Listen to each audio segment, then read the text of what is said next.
nose.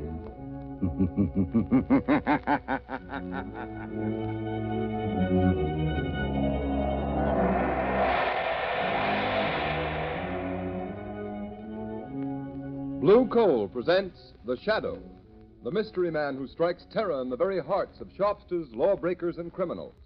Today, the League of Terror.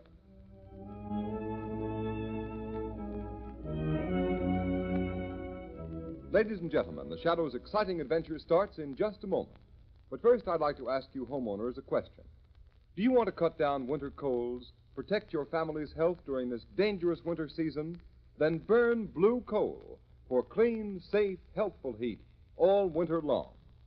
Blue Coal is Pennsylvania's finest anthracite, and its harmless blue coloring is your guarantee of better heat at less cost. So when it comes to fuel, insist on Blue Coal. Order it by name.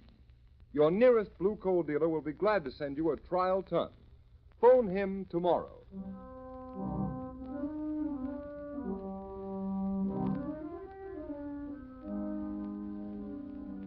With the court's permission, I'll rephrase that question. Mr. Sullivan, do you know how these counterfeit $1 and $5 bills came to be in the cash register of your grocery store? I got them from customers, I guess. Michael Sullivan, you're a witness in a federal trial, under oath to tell the truth and nothing but the truth. You know you can be sent to prison for perjury? Yes, I know it well enough. Before this trial began, you testified that the defendants in this case, Slater and Marino, entered your store, that they forced you to buy counterfeit $5 and $10 bills to be passed out and changed to your unsuspecting customers. Why have you changed your testimony? Why? I was mistaken, that's all. You're lying, Michael Sullivan, lie. Order in the court. Mr. Prosecutor? Yes, Your Honor. It is quite apparent that your witness has received a threat, either to himself or his family, if he testified against the defendants in this case. Since he will not repeat his sworn testimony against these defendants, I have no alternative but to dismiss the charges. Case dismissed. I never heard it so unjust in all my life. Order in the court. Your Honor, I demand that Michael Sullivan be held on a charge of perjury. Michael Sullivan, much as this court may sympathize with your reasons and motives for shielding these criminals who prey upon an unsuspecting public in the wholesale commerce of worthless counterfeit money, I have no alternative but to sentence you to 1 year in prison. 1 year in prison. But, Your Honor, there's my wife and my daughter, Mary. I'm afraid of what the dirty rats would do to them if I told the truth. I'm sorry, Michael Sullivan, but unless you testify... I can't. I tell you, I can't. Very well. The sentence of 1 year in prison must stand. Court's adjourned. It ain't fair. It ain't right. I get 1 year in prison for trying to protect my family, and the real crooks go free. Look at them walking out of court free as the air to go on with their dirty business. Yes, it's a good thing for his daughter Mary that Sullivan took my warning. Come on, let's get out of here. Okay, boss. Lamont, of all the unfair, unjust sentences... I know, Margot. It seems cruel, harsh, but our whole legal system is being undermined by violence and intimidation of witnesses. Isn't there something you could do, Lamont, some way of helping Michael Sullivan? Sullivan isn't the only one who is suffering from the operation of this counterfeit ring. Small businessmen, shopkeepers, poor people who can't afford to get bad money. A counterfeit dollar bill probably means the difference between eating and not eating to a lot of those people over in Sullivan's district. Exactly, Margot. This is operating among the poor people who can't defend themselves. Lamont, are you going to enter the case as the shadow? Well, later perhaps. Right now, Margot, Lamont Cranston and Margot Lane can help by doing a little shopping in Michael Sullivan's grocery store.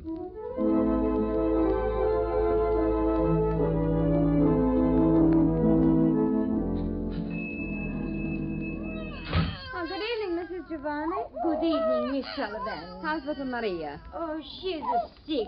All the time she cries. Oh, what's the matter? I don't know. The doctor, he says she don't get enough to eat. I don't know. I'm sorry. Oh, lady, cannot be helped, Miss Sullivan.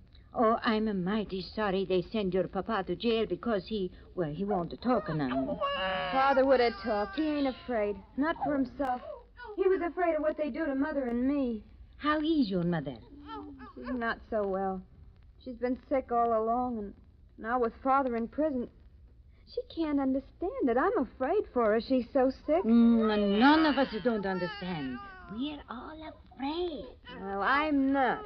I've got Father's gun here under the counter. And if any of that counterfeit gang comes around here again, I won't depend on the law to protect me. Oh, no, Miss Sullivan.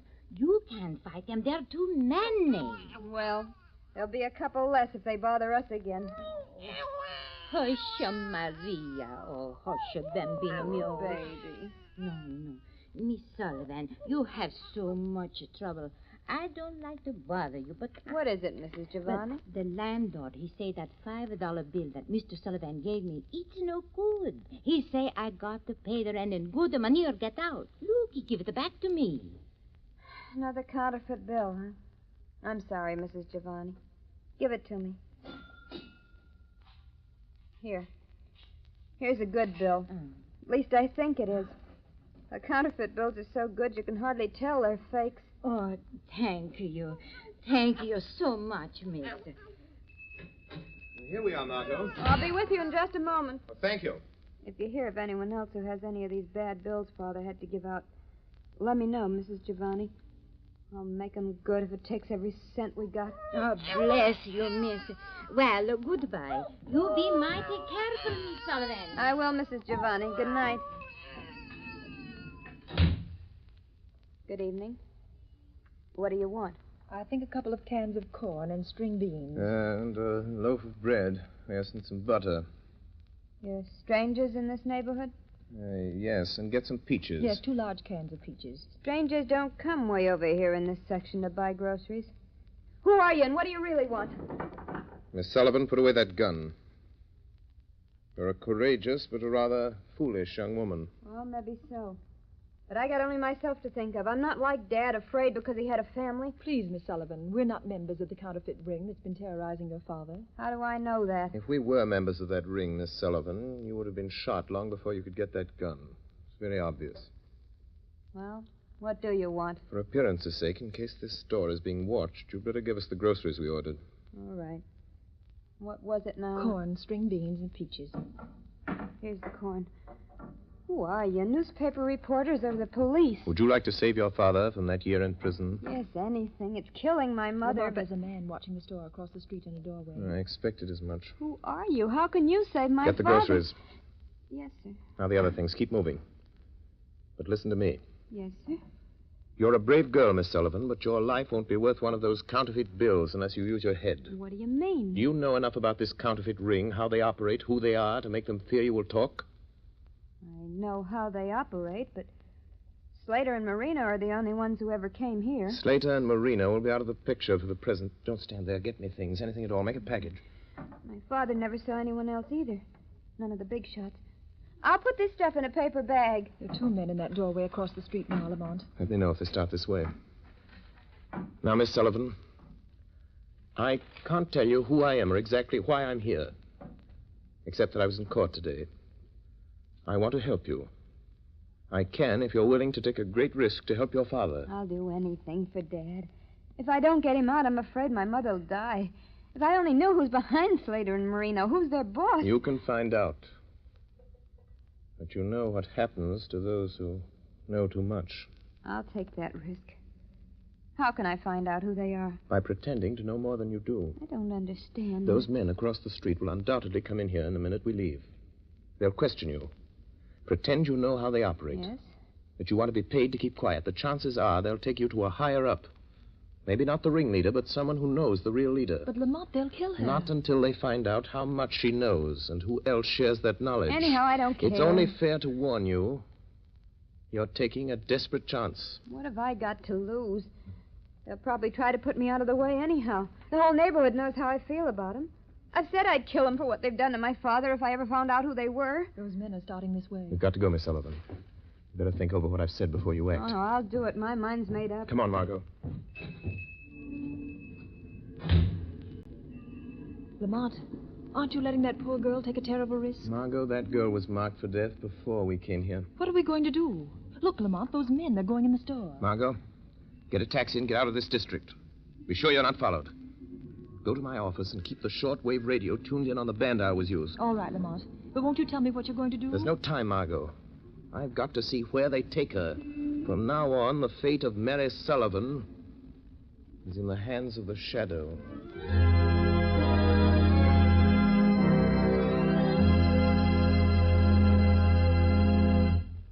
Ladies and gentlemen, the Shadow will be back with you in just a moment. In the meantime, I'd like to tell you some interesting facts. In the Dominion of Canada, where there is a temperature range of almost 200 degrees, from warm summer days to frigid Arctic nights, the selection of fuel is a serious problem. And the tremendous popularity of blue coal in Canada under these varying conditions is positive proof that blue coal gives steadier, healthier, more dependable heat than you can get with any other fuel.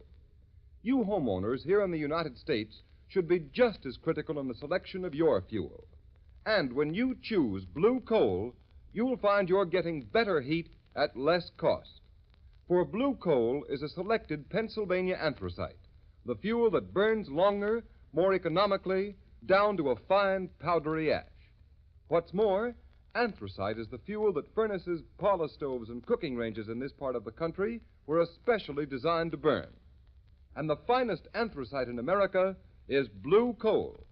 It's mined by the famous Glen Alden Coal Company, and every carload is tested and retested for purity and uniform size before shipment.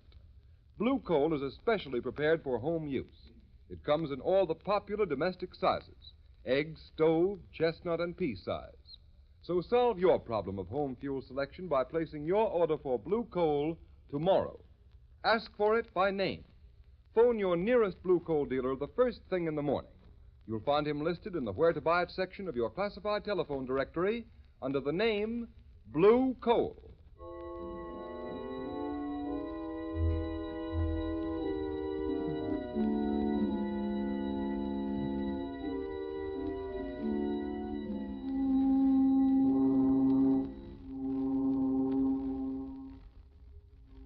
Where are you taking me? Shut up. Get in, kid. Sit down and keep quiet. Oh! Come on, get up, sister. Here, I'll take the blindfold off your eyes. Why'd you bring me down to the waterfront? I do as I'm told. You better learn the same thing. Where are you taking me? Maybe this is the end of the line for you, Mary Sullivan. You wouldn't. Wouldn't we, though? But not without orders from the big boss. What do you know about the big boss? Plenty. Then your number is up, all right, kid. Them that know plenty about the big boss don't live long. You're still alive? Yeah, sure.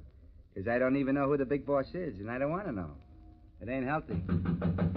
Trigger. Who's that? It's me, Rankin. You got the Sullivan dame? Yeah. Here she is. Yeah, so I see. She's a nice looker. Listen, Rankin, she says she knows plenty about the big boss. I'll say I do. You're a liar, Mary Sullivan. But you do know too much about the rest of us. You better get in touch with the big boss before you do anything to me. We don't bother him with all the details of this counterfeit racket. Well, you better bother him about this. Hey, you know, Rankin, I think she knows something. Shut up, Trigger. I'll do the thinking around here. But maybe she does at that. I know plenty. And I'm not the only one. Say, what happened to that fella and dame that was in the Sullivan grocery just before we snatched her? The guy got clean away somehow. Yeah, what about the dame? She took a cab. Smitty trailed her, but she gave him the slip. Switched cabs in traffic somewhere. Maybe you better take this kid to the big boss. Not till I find out how much she knows. Come on, Trig, make her talk. You know how. All right, kid. Do you spill what you know, or do we have to get it out of you the hard way? Let go of my arm. I won't talk to anybody but the big boss. And he'll pay me plenty to keep quiet. You can't scare me like you did my father. She wants dough to keep quiet. Shut up, Trigger. Twist her arm. Give her a sample of what's coming to her if she don't talk, and talk fast. All right, kid. You asked for it. No, I won't. Yeah, you dope. She's fainted. I guess I twisted her arm too hard. Hey, Rankin, did you hear that? Yeah, I heard it. What was it? It's a trap. The cops must have followed us here. Come on, let's take it on the lam. No, wait, we can't leave that dame here. You take the Sullivan kid. I'll shoot out the light. Don't draw your gun, Trigger. Don't move, Rankin. He knows who we are. Trig, there's something screwy about this. That voice, it's right here, but there ain't nobody with it. You're mistaken, Rankin. There is someone here. What kind of gag is this, Rankin? I don't see nothing, but say I'm getting out of here. Wait, Trigger. Trigger. Do you remember Lefty Sims? Sure. The best finger man in the East, but... He tried to shoot it out with a voice. The police got him. But when he went to the chair, there was only one name on his lips. Remember? The Shadow, Rankin. That's what it is. It ain't the police or the feds. It's the guy nobody's ever seen. The Shadow. They say he throws a sort of spell over a guy's mind so you can't see him. Shut up, you're crazy. Yeah. It's just somebody throwing his voice. I've seen him do it in vaudeville. Come on, you pop that light and let's break for it. Wait. I'm not going to stop you. But before you go, take this message to your leader. You better listen to him, Rankin. You can't outsmart that guy. Nobody ever has, not for long. Tell the man who controls this counterfeit ring that preys on the poor and helpless. Tell him that if anything should happen to Mary Sullivan, he will answer to the Shadow. Drake, he's right in front of us somewhere. Take a couple of pot shots, maybe you can get him. No, not me. Can't you see the Shadow set the shakedown, the big boss? If you won't shoot, I will. I'll get him even if I can't see him. A gun won't help you, Rankin. Oh, no? We'll see about that. Yeah, you got him. Talk about luck. Yeah. Well, let's get going while our luck's still good. I don't know if I killed him or not, but I must have winged him. Come on, grab that Sullivan dame and let's get back to the big boss and tell him what's happened. Yeah, how? Where are we going? I got a speedboat waiting under the wharf. Come on, we're heading down the bay.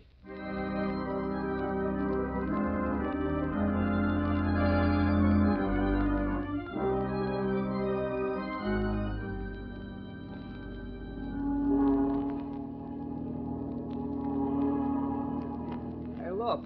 What do you think the big boss will say about bringing the Sullivan dame to his hideout? Yeah, I hate to think about it. If I'll steer the boat, you watch that Sullivan dame. She ought to be coming too by now. Yeah, she's coming out of it. Hey, how much farther we gotta go? Yeah, we're practically there. You see that yacht laying at anchor out there? Holy cat. You mean that's the big boss hideout? Yeah, Trig. You're finding out something you're liable to wish you never heard about, much less seen. Yeah. You mean that's the plant, huh? That's where all the phony dough's been coming from. You catch on quick, don't you? Yeah. Yeah. That's the layout the feds and cops have been looking for months. Classy, ain't she? All right, here we are. Get that Sullivan dame on her feet. Yeah, okay. But how about me staying in the speedboat? Nothing doing. You're coming aboard and tell the big boss what you know about this Shadow. Nobody knows much about it. You better spill what you do know and spill it fast, Trig. The big boss is the head of this racket because he can think faster than you can shoot. He gets the idea you're in on the shakedown, you're as good as dead. I ain't pulling no double cross. I swear I ain't right. Shut up and bring that dame aboard. Boss knows how to handle her kind. And watch your step or you'll get what's coming to her. Okay. Come on, sister, come on. Before the night's over, I got a hunch you and me are gonna wish we'd never seen this ritzy cub.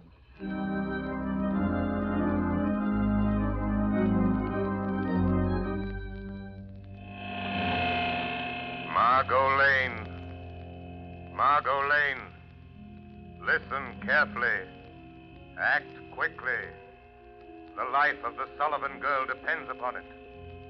Telephone Police Commissioner Weston. Have him notify the harbor patrol boats that they will find the leader of the counterfeit ring on board the large yacht anchored off Diamond Point. Hurry.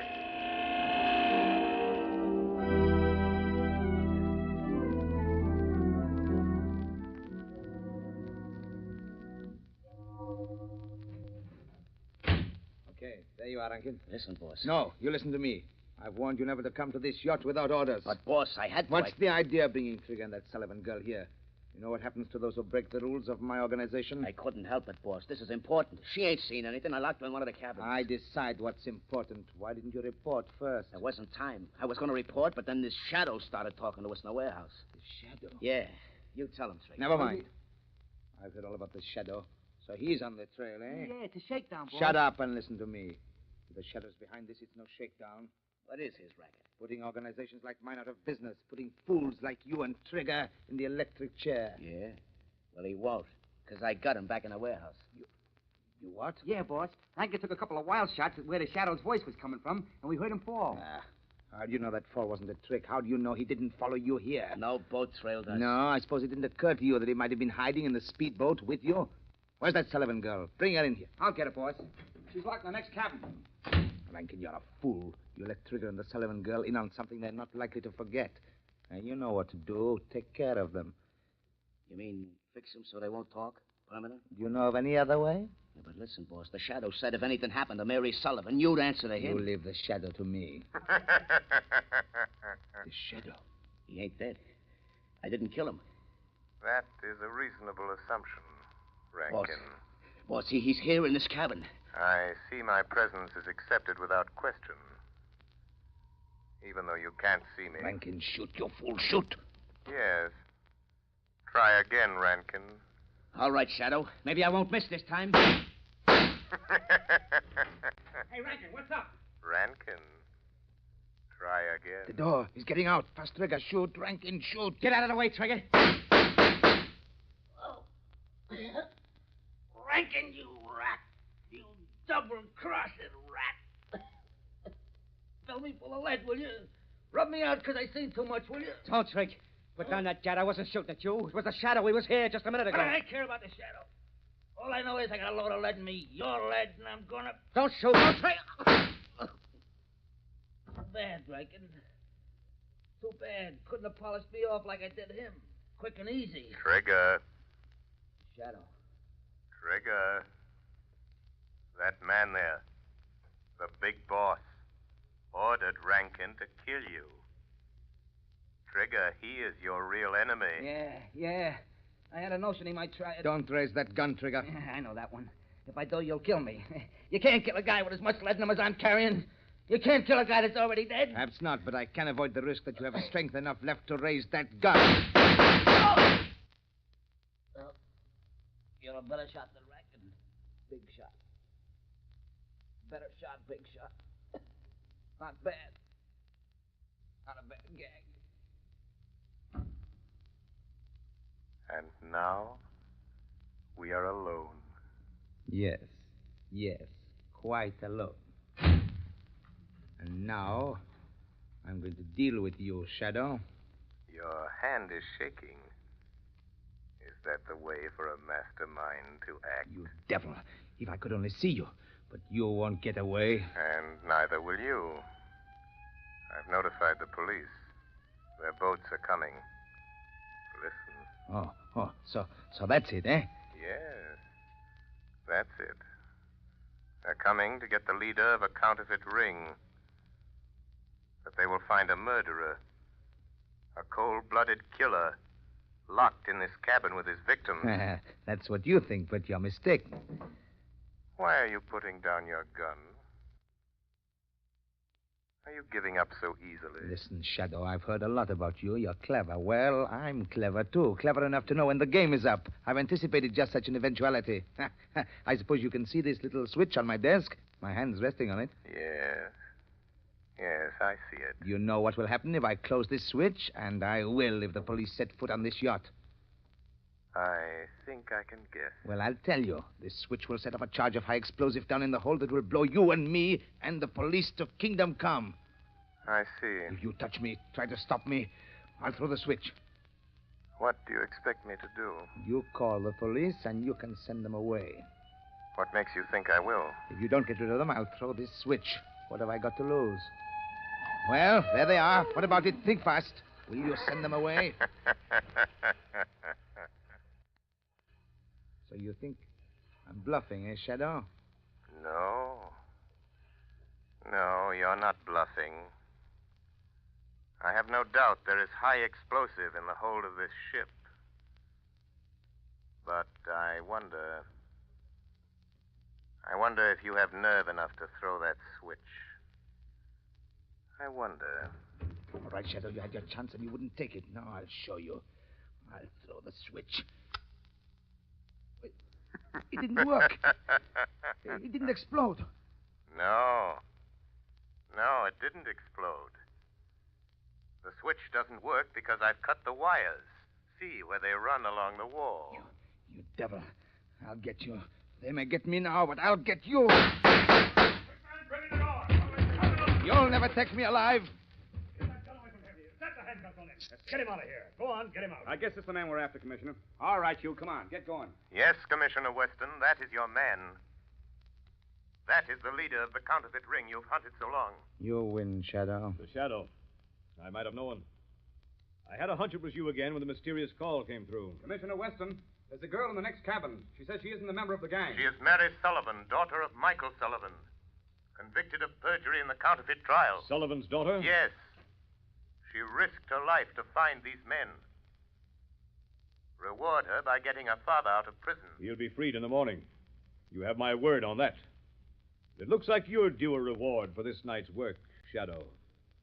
My reward, like yours, Commissioner, is in protecting the defenseless from those who have not learned that crime does not pay.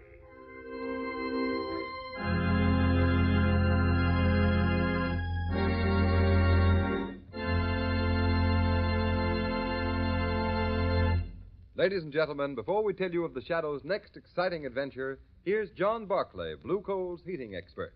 Ladies and gentlemen, Mr. Barclay. Thank you, Ken Roberts. Good evening, friends. If you want to get better, more efficient results from your home heating plant at no extra cost, do this. Phone your nearest Blue Coal dealer and ask him to send one of my trained servicemen to your home. Each John Barclay serviceman is a heating expert. He knows every kind of heating apparatus, inside out. For instance, here's the experience of a woman in Revere, Massachusetts. She writes in part, I'm obliged to heat 14 rooms, and I always had trouble with 4 radiators. Try as I would, I could not seem to heat the 4 rooms in which those radiators were stationed until one of your John Barclay servicemen inspected the entire basement of my home, including the pipes and boiler. Also, those radiators which had given me so much trouble. The serviceman made some recommendations that I followed, and from that time on, I have never had any trouble whatsoever. My heating difficulties are over. I'm so pleased that I feel it my duty to write this to you so that other persons may avail themselves of this most advantageous service. And friends, that's only one of many letters I've received. Why not avail yourself of this free service? Remember, you don't even have to be a customer to profit by it. Simply phone your nearest Blue Coal dealer. He'll be only too glad to send a John Barclay serviceman to look over your heating plant. And when that serviceman calls on you, ask him about the Blue Coal heat regulator. With that wonderful thermostat attached to your heating plant, you'll get more uniform, more economical heat than the most expensive oil burner will give you. I thank you. Thank you, Mr. Barclay. Friends, Mr. Barclay has just given you a valuable tip. So take his advice. Phone your nearest Blue Coal dealer the first thing in the morning. Have a John Barclay serviceman stop at your home tomorrow.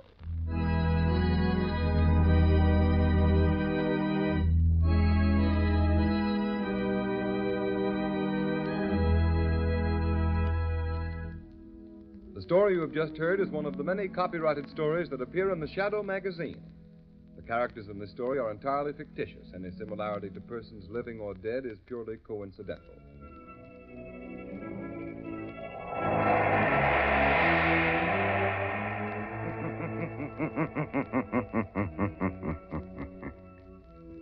The weed of crime bears bitter fruit. Crime does not pay. The Shadow knows.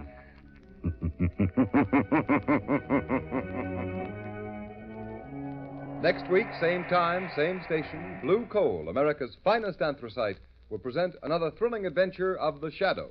Be sure to listen and be sure to burn Blue Coal, the solid fuel for solid comfort.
guess that's my cue. Good morning. How is everyone today? Ah, jeez. I'm here. That's all I'm gonna climb. I'm here. Barely. Barely.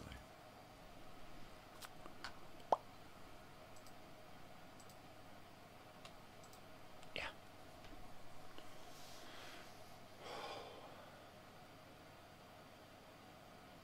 It's October 1st. The year is waning.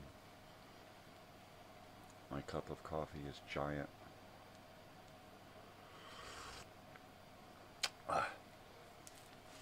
It's fucking huge. It signifies how horrible I feel this morning. Yeah. I'm here. I'm weird. Get used to it.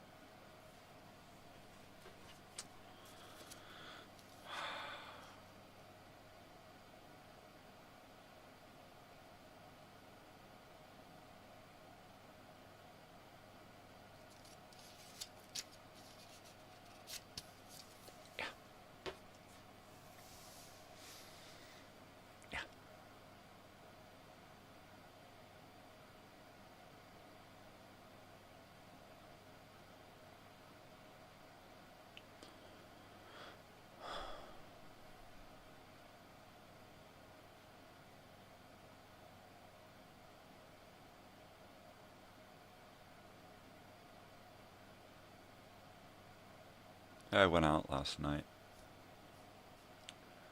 to open mic.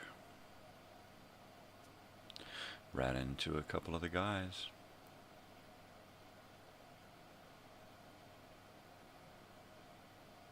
I should have come home in a really good mood. By the time I got home, I was so damn depressed. I just felt like crawling in bed and saying, fuck it, going to sleep and crying myself to bed. Yeah, I don't know what's up. I don't know. Well, I know. I don't know.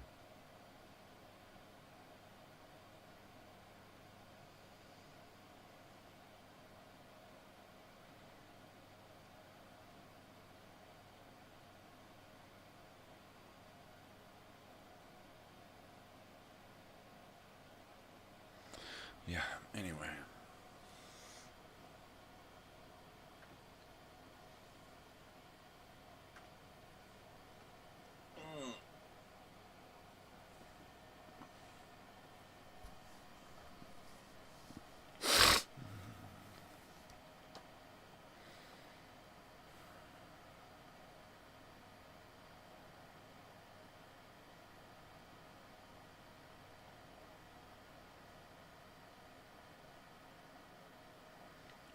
Depression sucks.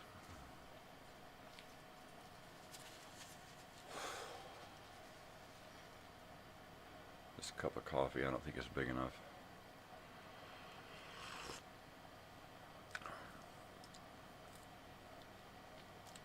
It's about as big as my fucking face.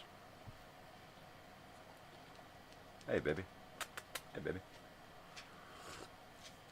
Bessie. Come here, Bessie. Don't go away. Just because I said the F word.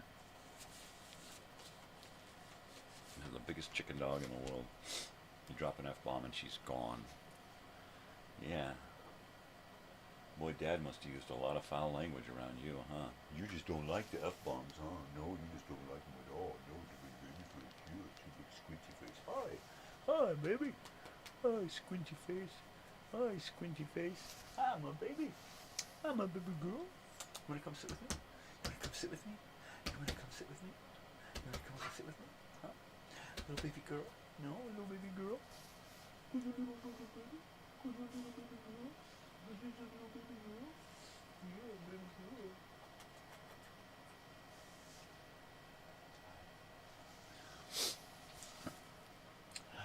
Big face.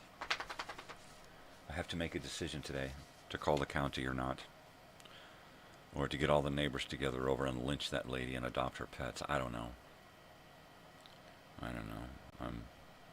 I guess that's part of my depression today. It's kind of a multi-pronged depression, right?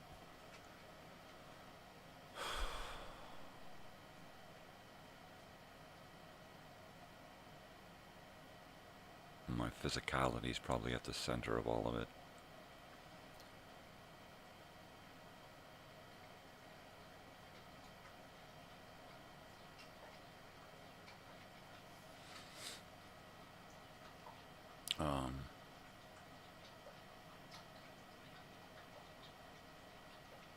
I just keep trying to fill my days full of something to do. To keep my head out of my fucking mortality.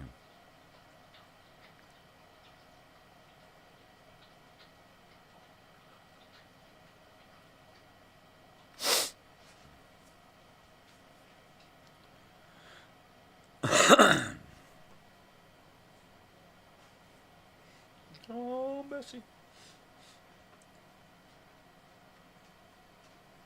Come on, Bessie.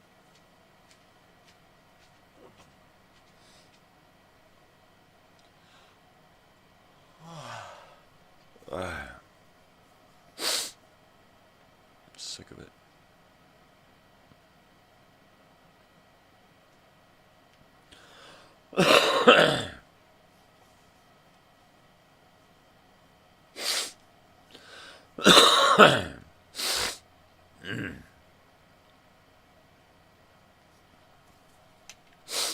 Lort. L-O-R-T. Lort.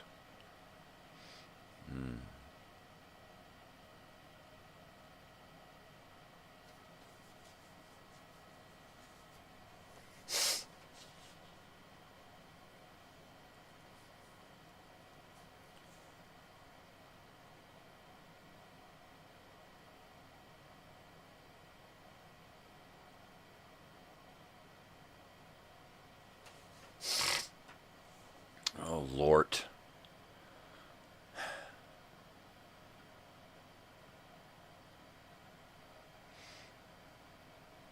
L-O-R-T, Lort.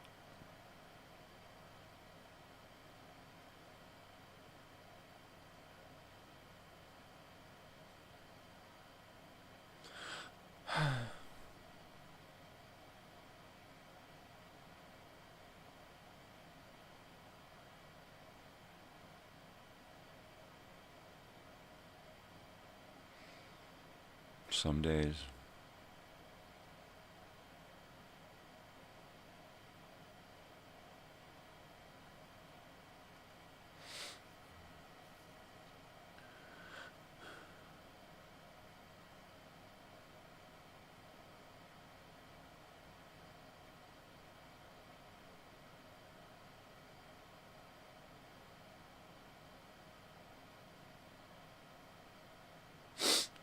Well, anyway, what are you gonna do, eh?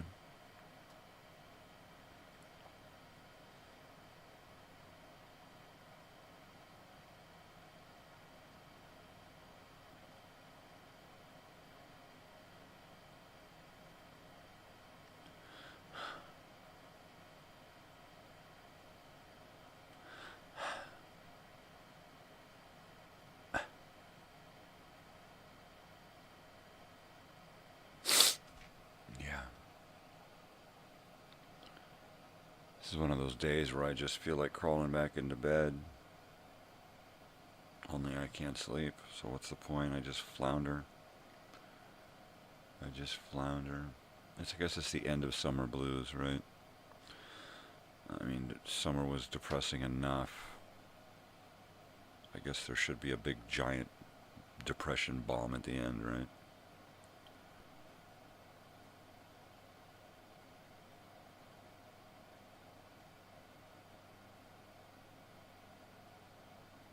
Shoot me, man.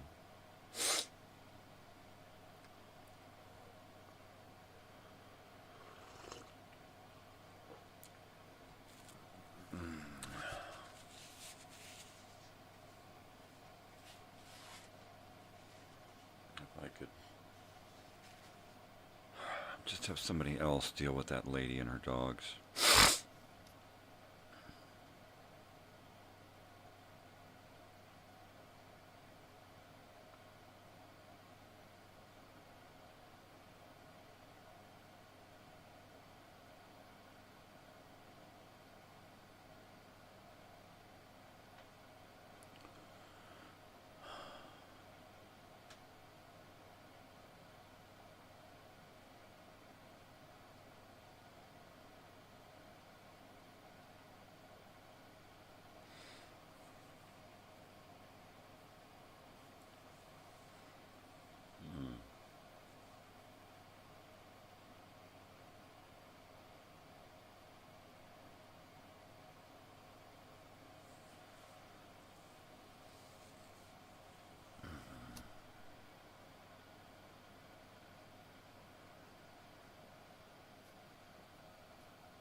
Oh, why?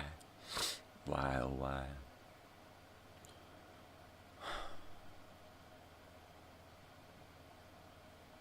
Mama said there'll be days like this. There'll be days like this, my mama said. Mama said, mama said.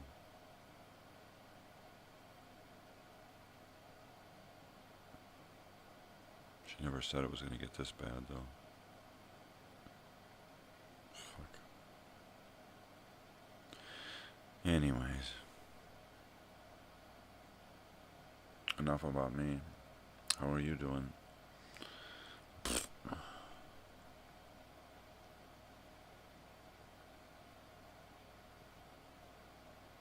See, October 1st blues? I don't know. I don't know. I know that the coffee isn't enough.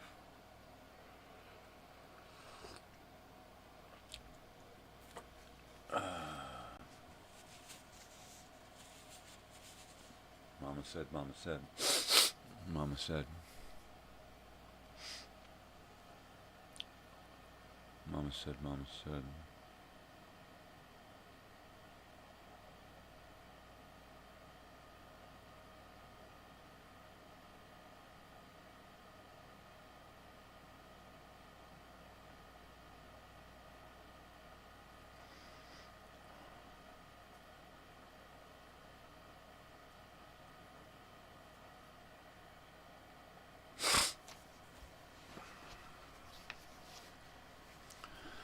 Well, anyway.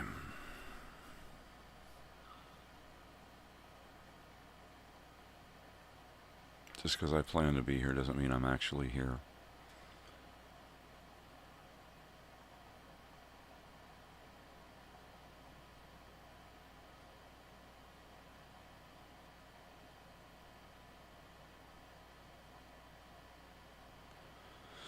Everything just all kind of hits you at once, you know? All of those images of mountains collapsing and villages being washed away by a flood and entire towns underwater and bridges collapsing and humans just keep partying.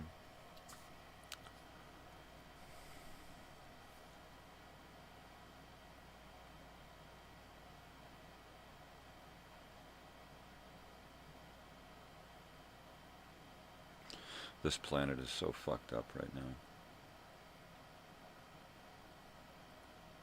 People just don't even fucking get it.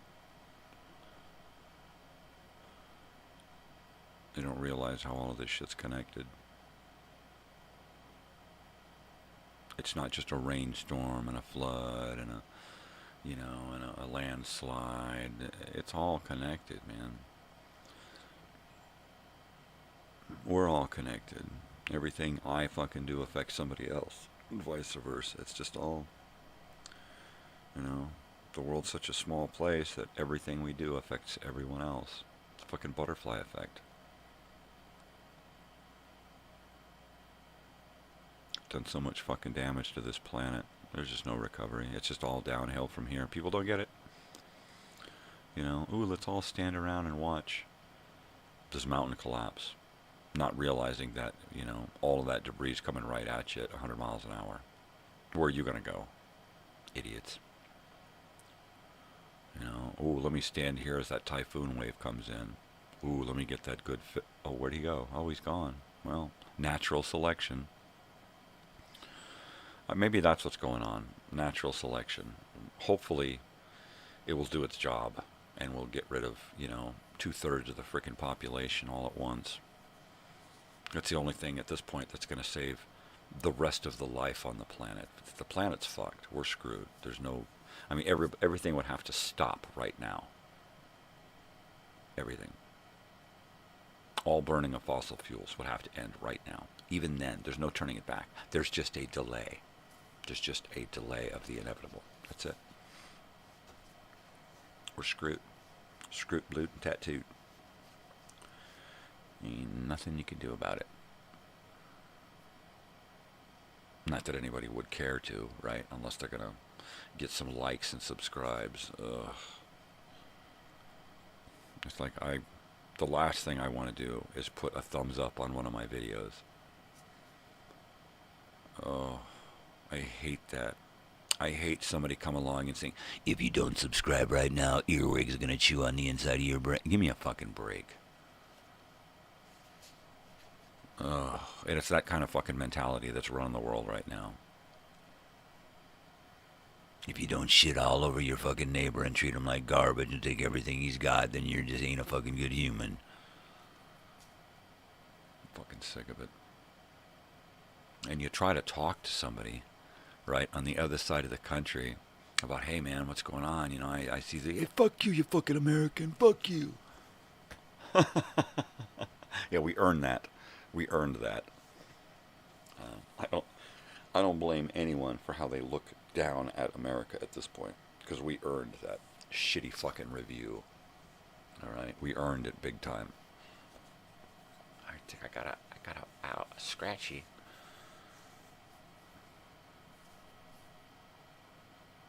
Greatest country in the fucking world. Says who? Us? Propaganda bullshit. We are so fucking floundering right now. We got third world countries that are doing better than us. Why? Because we're sending them fucking money.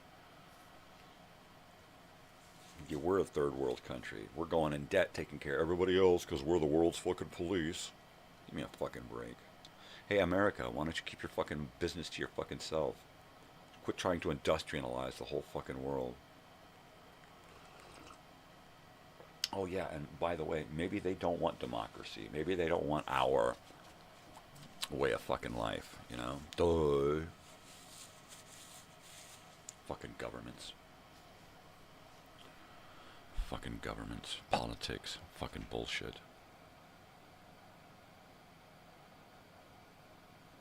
There's something to be said for anarchy.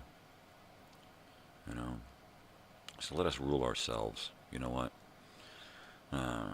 The average person is probably better than the average politician. So why are we letting them have control? I just don't fucking get it. I don't fucking get it. I don't fucking get it. You know what? You know, fuck voting. Go sit down in the middle of Washington, D.C. and just take it over. Just go sit down and sit there and just say, you know what? Nah. Nah. You guys are done. You're out. Other countries take their politicians out of the buildings and throw them into a dumpster and cover them with whipped cream and say, you're done. You're humiliated. Go away. You know? Nobody gets hurt. Except for maybe their poor little political feelings.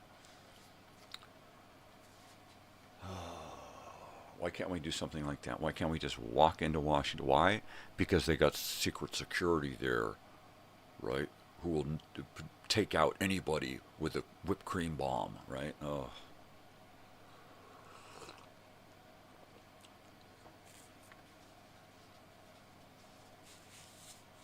You know, when they get our people to protect them from us, something wrong. We should be able to get to the politicians, all right? As citizens, we should be able to get to them and say, you know what? You're done. you know, everybody's fucking voted and said that you're done. Why can't you just, you know, get the fuck out? Nobody likes you. You know, you got yes men all around you that tell you that you're, and then you got all these fucking moron constituents who couldn't think for themselves if they tried, you know, and they don't try. All they do is swipe left, swipe right. Look at this video. Check out this meme. Fucking world sickens me. Fucking sickens me. Every time I pick up the fucking phone, I just want to throw it. You know. I get to social media and it's like, okay, who's doing event stuff? Who wants to talk about event stuff? Who wants to talk about shirts? Nobody. Everything else is fucking garbage. I can find, you know, every month I can find a literal handful of posts from people that are worth fucking any time at all. You know, most of the time it's crap. It's, oh, I'm going to share this post and I'm going to like this and ooh, everybody look at this meme and ooh, ooh, ooh, ooh, ooh. And page after page after page of stupid quotes and cute little pictures with nice little captions. And they're pointless. You know, I make like one of those a year, and it actually fucking means something. And I gotta suffer through 1,000 of these fucking things a month that mean garbage. You know, it's fucking. I could pick up my phone right now and, you know, read stupidity after fucking stupidity, and it just fucking. It hurts the brain. It hurts the soul. It really hurts my whole being to know where humanity is right now. I mean, literally, if I died today, it wouldn't fucking be soon enough. Honestly. Because I'm just so fucking sick of it. I'm sick of all these fucking idiots out there. Everywhere you fucking go. You know, you can find a handful of fucking people. You know, a handful of fucking actual, real, live fucking humans. Most of the time, they're just fucking, you know, a phone with a moron attached to it.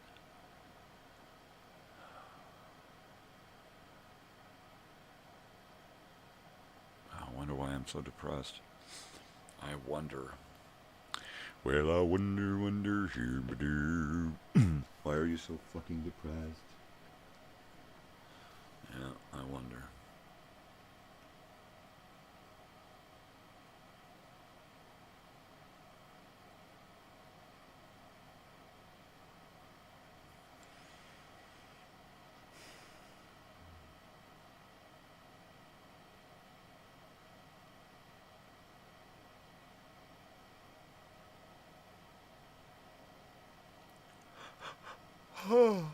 Ah.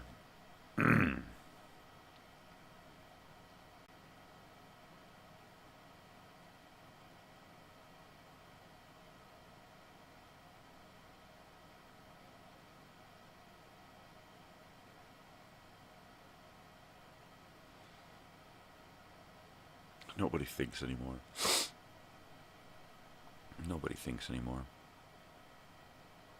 The only thing they think is they think. That's it. That's as far as thinking goes. I think I'm thinking. Look, I'm looking at a meme. I think I'm thinking. I'm reposting somebody else's repost. I think I'm thinking.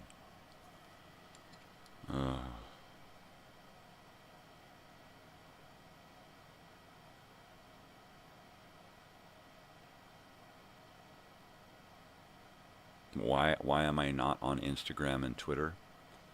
Or what's the other one? Instagram and TikTok. That's it. Twitter. I would never be on fucking Twitter. I can't even be on Instagram and TikTok. I tried. I joined. I tried to post. Every time I tried to post something, they ran me through all of these fucking hoops, and it was like, you know what? Fuck this. Every time I got a video, I gotta add this and edit this and do this, and they won't just let me video done, edit. No, I try to upload a perfectly completed fucking video, and what do? Run me through all of these fucking hoops. Fuck you. You know? It's bad enough I gotta run through your copyright bullshit. You know? Ugh. No, no more TikTok, no more Instagram. I can barely fucking deal with Facebook at this point. You know, why would I open myself up to more bullshit? And I'm about ready to fade off of fucking Facebook, really. I mean, the only thing that's keeping me on Facebook right now is this reunion. That's it. That's pretty much the only reason why I get on Facebook and why I do the few things that I do is because I'm already there doing reunion stuff, and I might as well do this or that or whatever. You know, I get on there every morning to post my show, hey, I'm alive. You know, I get on occasional evenings to say, hey, I'm live. That's it. It's advertising for me. That's all that Facebook is. I just advertise my stuff. The event, the shows, the channel. That's it. Other than that, I don't need Facebook. You know, I like Messenger because I can video chat with people. I don't need actual Facebook. It's a pain in the fucking arse.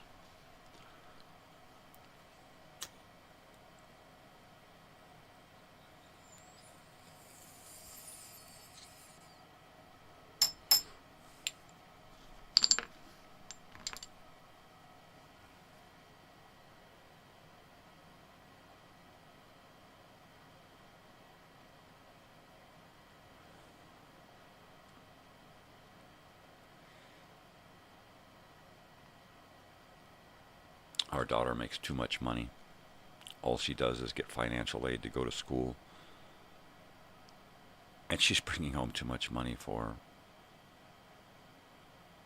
benefits. I may lose my benefits, my health benefits, because of it. You know, you're in that position where you don't make enough money to pay for your own health insurance. And you make a little too much money to get state or federal assistance, right? So you're just caught in between. But, of course, you're forced to buy health insurance now, right? In this capitalist, consumer-based society, we are forced to purchase things regardless of whether we want them or not. We have to purchase them. Otherwise, they dock our pay, they make us, they take our registration away, they make us unable to pay to get tax money back. I mean, they just fuck us over, right? All because lobbyists have gone to Washington, D.C. and said, these insurance companies are going to pay you a lot if you write these bills. And that's how it happened. That's it. So now we suffer at the hands of these fucking companies who give us nothing in return for this health insurance. What they do, they give us a fucking long drawn out fucking death is what they don't give us. They don't give us health. They give us a long drawn out death. I'm figuring, you know what, I'm going to fucking die anyway. I'm going to die my way in one piece. Unbutchered. Unfucking radiated. You know. And unfucking insured at this fucking point. You know. I've tried to play their fucking game. I have. And all it has gotten me is ulcers. Fucking depression. Anxiety.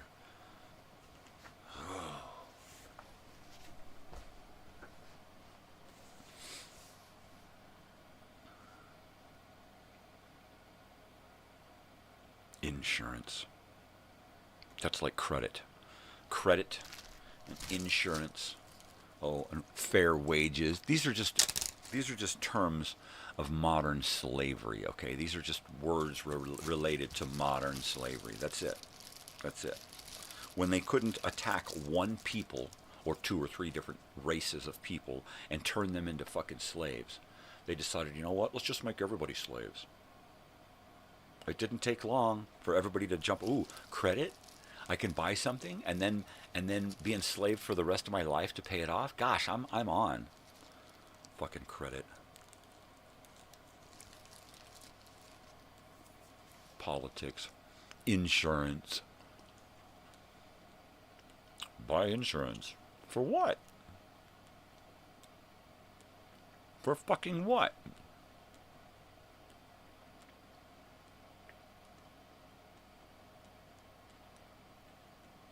Don't matter what fucking health insurance you got, right? You got health insurance.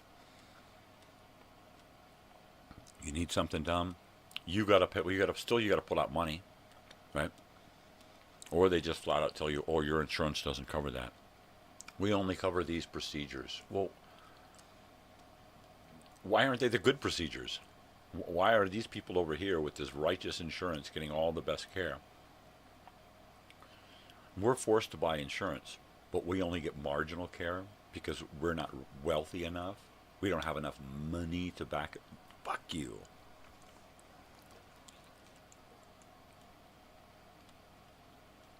Hey, capitalist America, suck my dick. Hey, insurance companies, suck my dick. Eat my asshole, you fuckheads. Hi, baby. Yeah.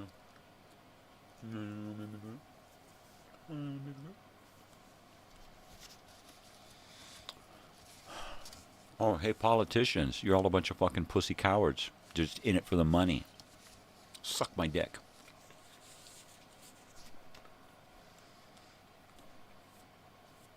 Uh-huh. Biden, Trump, Kamala Harris. Any of them fuckers. They ain't worth my fucking time. I don't know why you seem to think they're worth your time. Any of them. Because they ain't. And if you're convinced that they're worth your time and your vote, you're a fucking moron and they got you. You know? Don't kill the messenger. I'm just the messenger, all right? It's not my fault you're looked at as a moron. As soon as you go in there and, you know, poke the holes in that fucking card, you're a moron. You know, all you're doing is say, yeah, rule me, idiots. You can rule yourself a lot better than these fucking morons. Why do you give them the keys to your life? I don't know. I don't fucking know. You know, why do you let your employer decide your life? Well, because he pays for... Fuck you, idiot.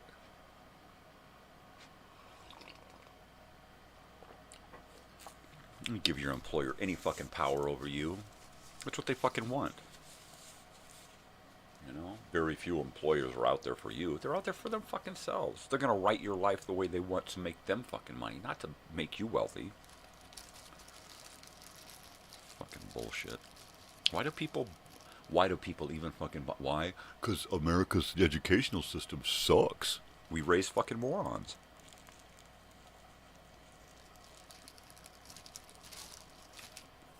Morons are easy to control.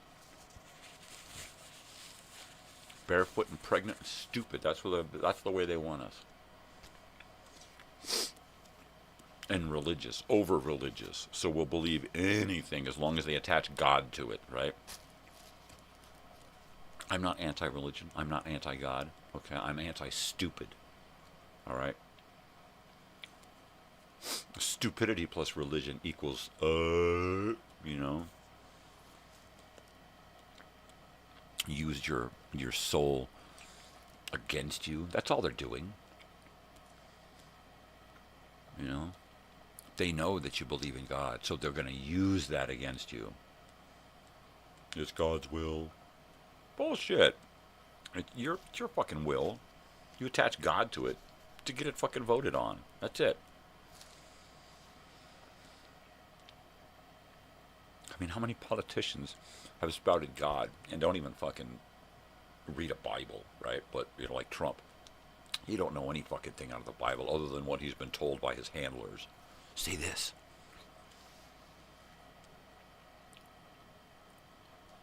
And don't even get me started on a fucking veg case. Fucking Kamala Harris and all those other fucking morons. They're all idiots. All of them. Either fucking side. God, they all make me sick to my fucking stomach.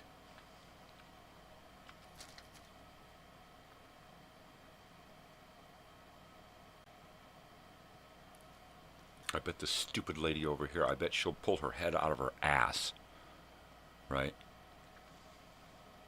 And pull the bottle out of her fucking face, right? And lock her dogs up outside in a cage just so she can go fucking vote. Even that moron is gonna vote.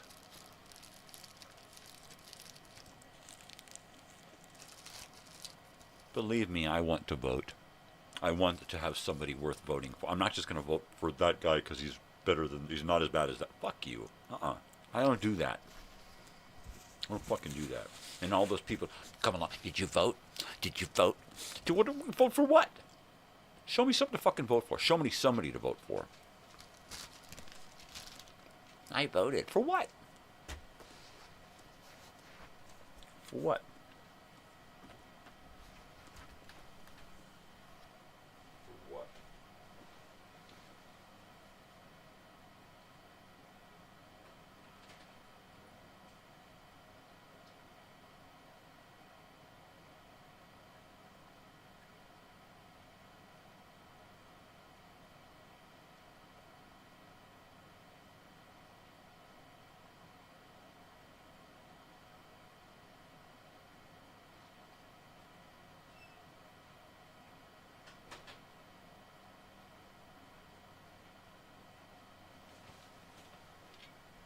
Makes my soul itch, man. Itch for something better. And I've looked. I keep looking and searching and looking and searching. You know, if there's such a thing as a seeker, I'm a seeking. I can't find. Or I look at things with my heart. I look at things with my head. And it's all bullshit. Every fucking step of the way, all I see is bullshit.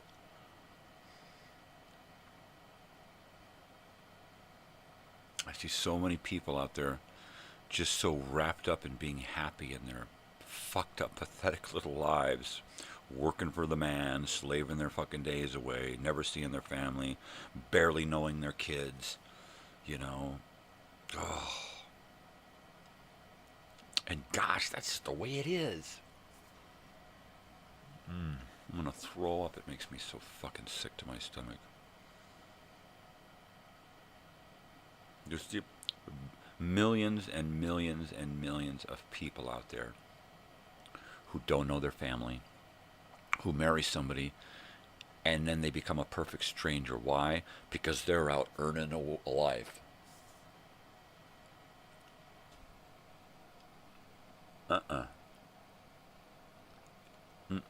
No. You know, I'm broken. I can't work anymore. I work a little bit, you know. And I realize now how much I missed. I missed all of my daughter growing up, all right? Her teachers knew her better than I did growing up. And that's fucked up. You should have homeschooled. And then what?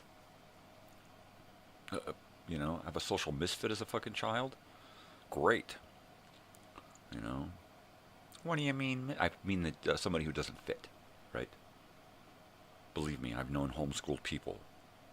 And while they are a different class, not a better class, but a different class, a different breed of people, not better or worse, they have a hard time functioning in the world. Most of the time. You know, when you lead an antisocial life and then you have an antisocial school career, which pretty much homeschooling is, it's antisocial. You know, it's not bad, it's just different. I honestly wish I had been homeschooled. Having an only child, there was no way we could homeschool our child. You know, she would be the shyest, meekest thing on the planet, right? No, we had to have her go to public school. We had no choice. You know, it was either that or, you know, screw the kid up psychologically, you know, not from being homeschooled, but from spending so much time with just mom and dad or at home alone doing home. It's now, you know. So, you know, once again, pick the lesser of two evils, you know, homeschool, public school, private school. It don't matter, you know. Private schools are sometimes worse than public schools because they're so closed, secretive.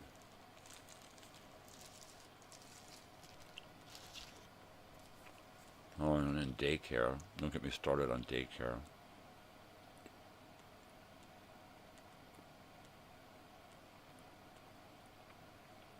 we start when my daughter was 4 years old, just before kindergarten. We're like, all right, we both have to start working. We sought out the best, most reputable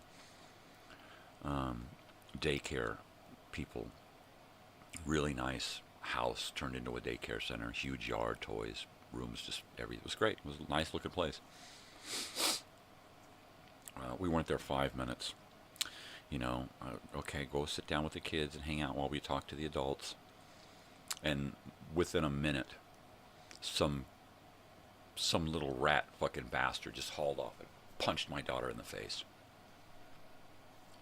And no adults supervising, nothing around, you know. My daughter comes in, a boy hit me.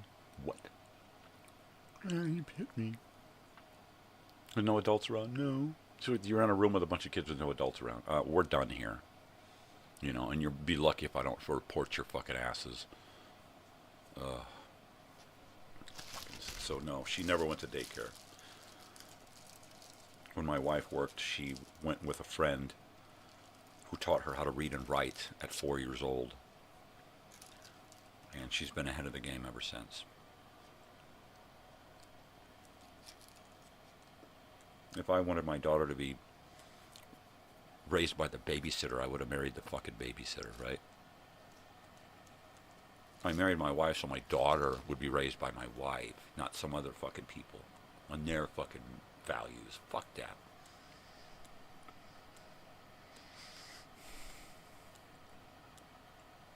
Mm-hmm.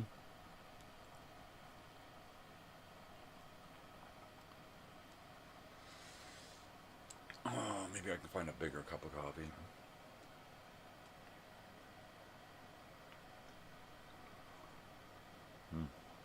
I'm going to have to warm it up.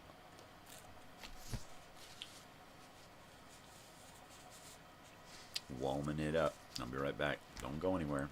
Because if you do, I'll come look for you. I'll come find you. I'll drag you back here kicking and screaming.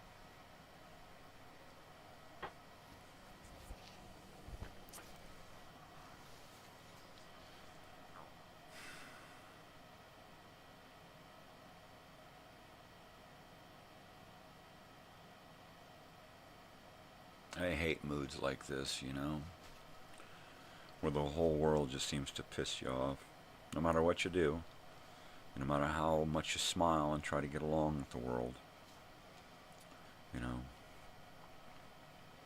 It's like they're just totally oblivious to what's going on. Like this lady and her fucking dog. I've screamed bloody murder at her in the middle of the day, at 3 or 4 in the morning, you know, at the middle of the night. It doesn't matter. Any time of the day, she's wasted on pills, just completely out. My wife says she's out of it. There's something wrong with that lady. She's out of it. Obviously, she makes her dog sit outside 24/7, you know. Yesterday, I thought she was gone. I thought she had left the house and was gone. And that's why her dogs were there. If I'd have known she was there, I'd have gone and banged on her fucking door. Dogs are hot, bring them in, or I'm calling the police. Right? End of story.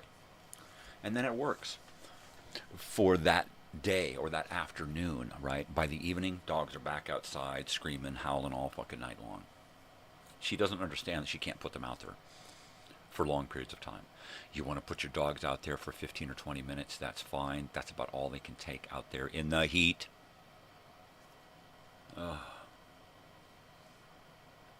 And I have to live here. I don't want people to say that's the guy who calls the cops on you.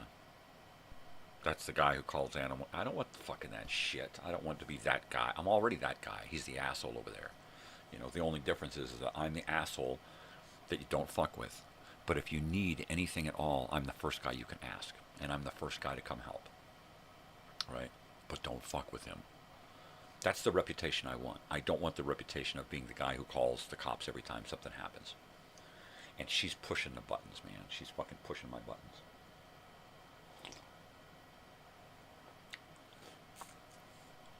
You know, animals and kids. Those are my buttons. And she's just, you know, she's got, her kids are animals, and she's pushing my buttons.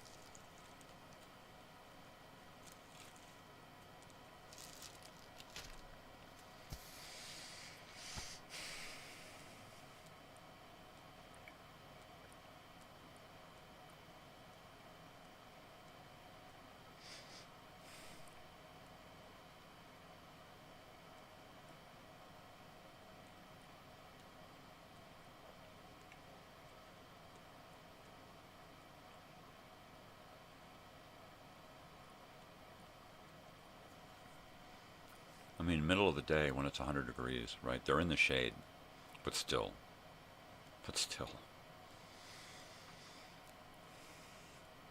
3 in the morning, coyote time? I mean, come on. All they're doing out there barking is letting the coyotes know where they're at. And letting you know, hey, Mom, we're scared, let us in. Ugh. I hear what they're saying, and it hurts me to hear what they're saying, and Mom don't. Mom just doesn't even fucking care, you know. It's going to break my heart if animal control has to come up and separate her from those dogs. I get it. I understand why you have an animal, especially if you're alone. But come on, treat them like fucking people, at least. Or at least like living creatures that rely on you.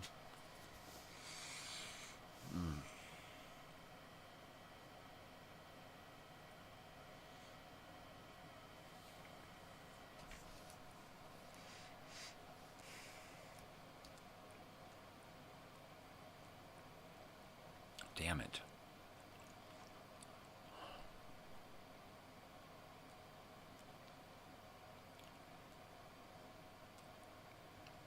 I mean, I've got to be the biggest complainer,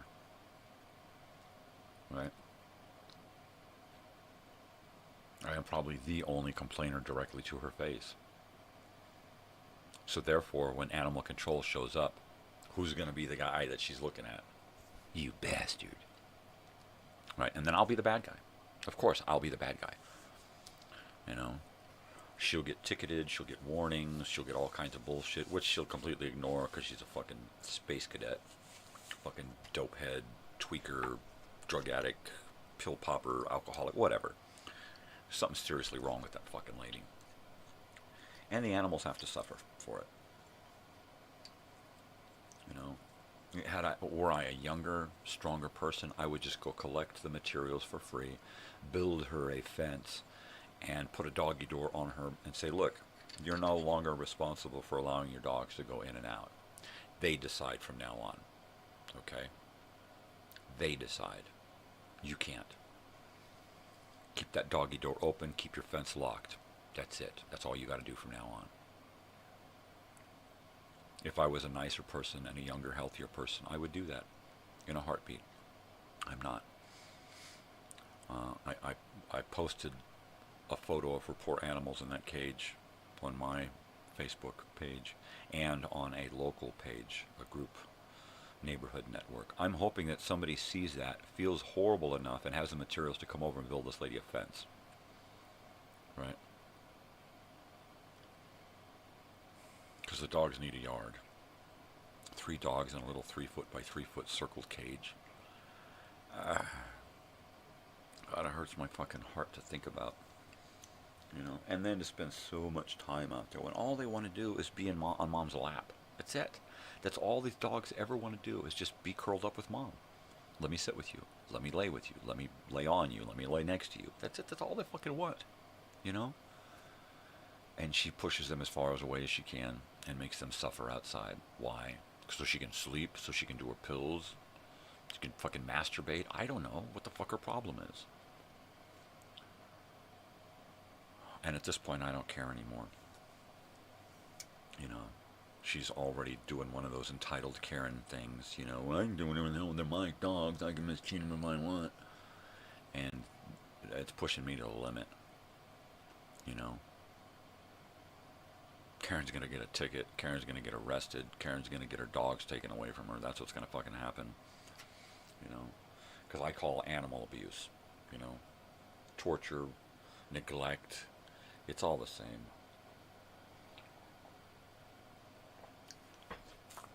The poor animals have to suffer for her stupidity and arrogance.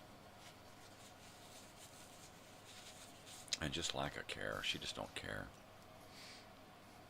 You know, people want to have those dogs around so they can do that cute feel-good moment for a second every once in a while, and otherwise they're just things. You know, does she even feed them? Right. This is the other thing that makes me concerned now. Do they eat properly? Do they get enough water? You know, because if this is any indication.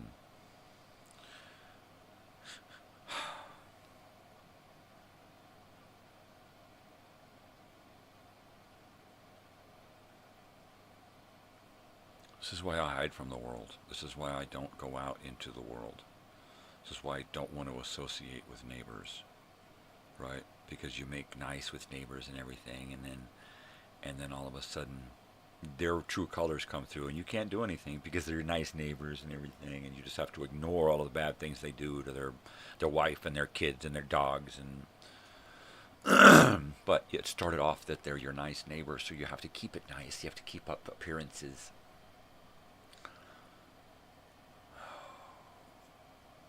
I'm sick of it. I'm sick of having neighbors so close that I have to know their lives, right?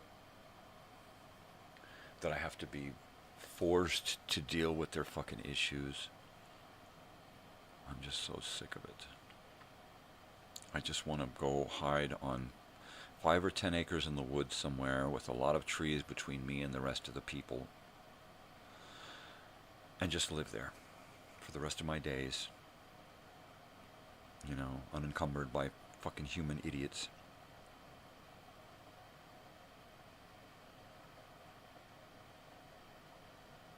$100-acre wood and a tiny home community. That's it. That's all I want.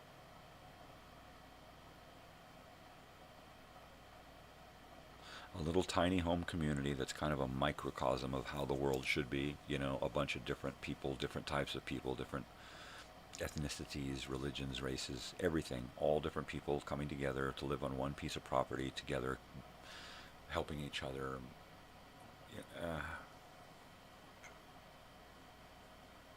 Instead, I get to look out into the world and see this crap. Money, money, money.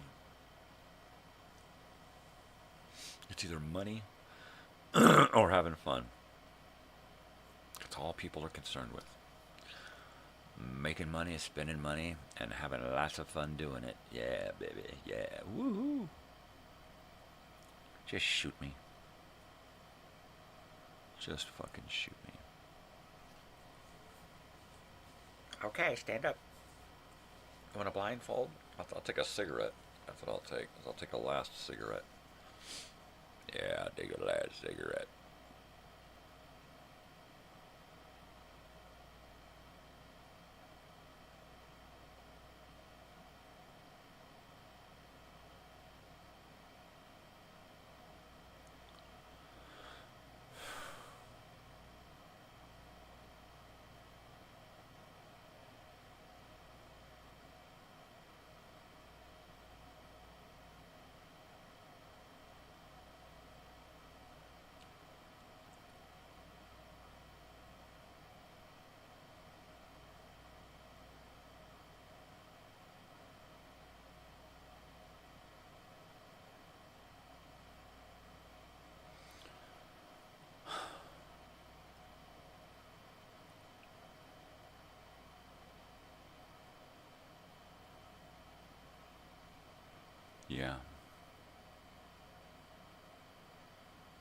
went out last night to have fun. I came home just miserable and depressed. I mean, well, on my way out, of course, I had to deal with looking at those poor dogs out there thinking, gee, when's this lady going to come home so I can scream at her? And then what happens? I see the dog, one of the dogs has escaped the fenced thing and is sitting on the porch looking into the window like, where's Mom? And I'm like, oh, you gotta be, this is the saddest thing in the world.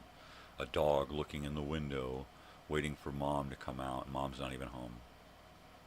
And then Mom opens the door and yells at the dog, what the hell are you doing out? And she's just going to take the trash out, right? So all she can do is just to yell at the dog for wanting to come in.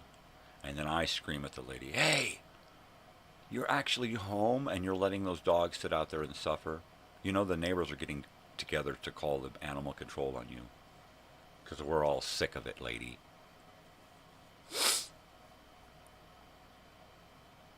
I don't mind hearing dogs bark. I can hear dogs bark all day long.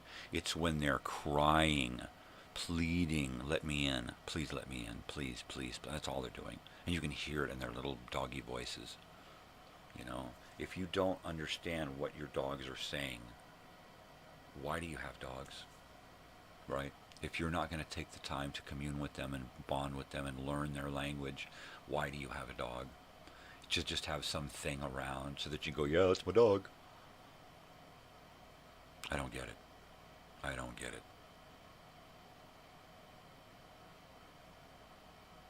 I mean, I was young and didn't quite understand about how to take care of dogs, right? But that's when I was young, right? This lady's older than me, right?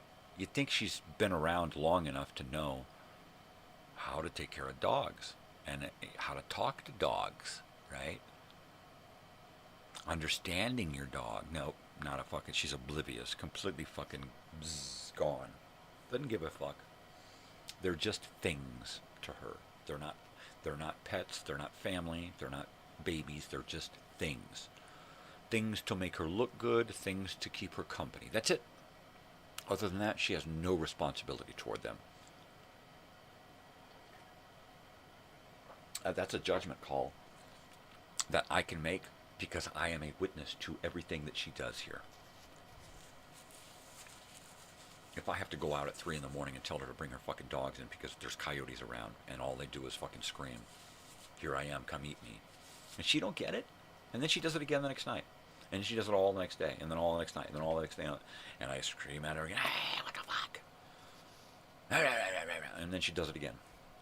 It's the only time my dogs can come out when it's not hot. It's 90 degrees out in the middle of the night, you know. In the middle of summer, she's putting her dogs out in the middle of the night, all night long. It's like, you can't do that. You can't do that with dogs. Not one dog, not 3 dogs in a small cage. You cannot do that. And you cannot leave them out all the time. It's wrong. They're getting some air. They've had enough air. Bring them the fuck in. 20 minutes of air is enough for those poor little dogs. Especially if that's, you know, an all-day thing. No. No. You know, if you're going to put them out, fine. Every couple of hours, put them out there for 20 minutes, and then set a fucking timer and bring them back in. You know what? There's a timer. There's a dog barking. There's your timer.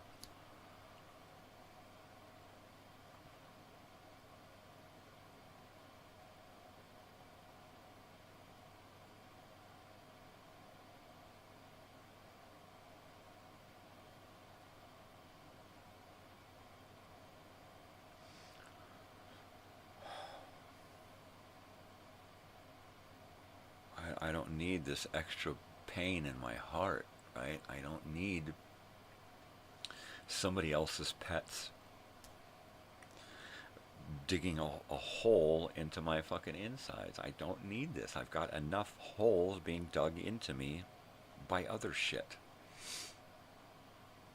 My own desire to play guitar as it sits over there for months gathering dust, right?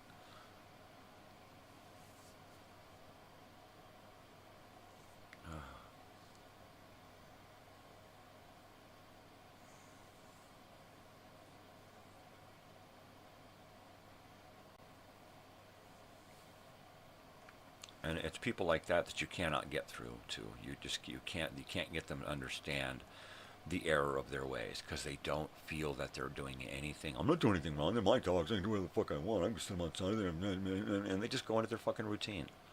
You know, their self-righteous fucking routine. You know, no consideration for the dogs or anyone else, because it's their way. It's my world. I can do whatever.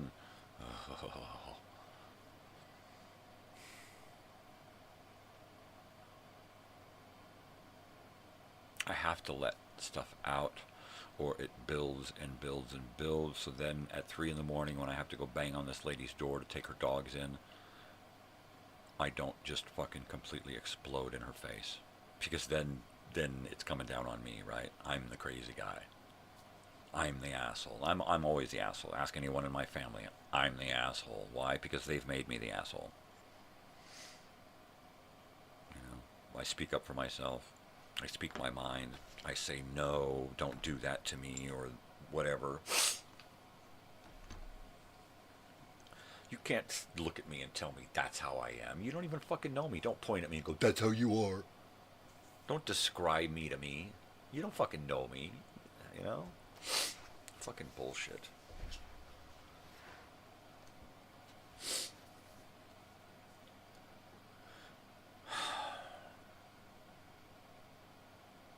Fucked up fucking world. It just...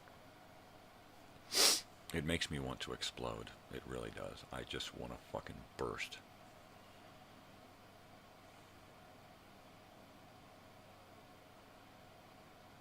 I mean, I was in a slightly good mood last night. Had anyone come along and tried to burst my little tiny bubble, I probably would have given them hell, and I probably would have eaten their face right off of their fucking skull. Because I was so charged last night. I was so close. You know, like I've been recently. I'm just ready to fucking snap. You know?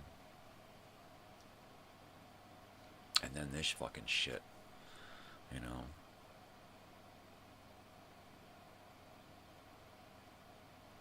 If she gives me shit and does not start dealing with her dogs and gives me shit, I'll stand right there in front of her and call that fucking animal. Look, you see this? I'm calling animal control right now, okay? You're done. I will do it right in front of her fucking face and have the Listen, I've told this lady repeatedly she can't leave her dogs out in this little tiny little fucking kennel all day and all night, and she's refused to bring her dogs in, except when somebody screams at her. And then she puts them right back out and leaves them out all fucking day and all night. Brings them. They spend as much time inside as they should be spending outside. It should be completely reversed. They should be inside all the time and outside once in a while. That's all I need. It's a desert, idiot. Would you want to spend all day and night sitting out in that cage? You do it. Let's see how you fucking like it.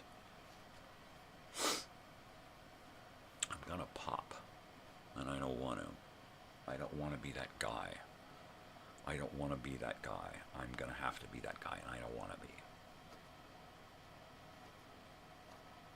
She must have somebody there living with her, her son or something, because the car was gone, and she was there.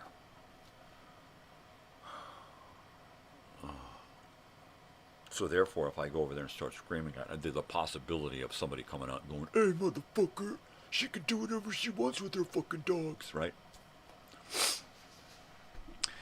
Dialing. Period.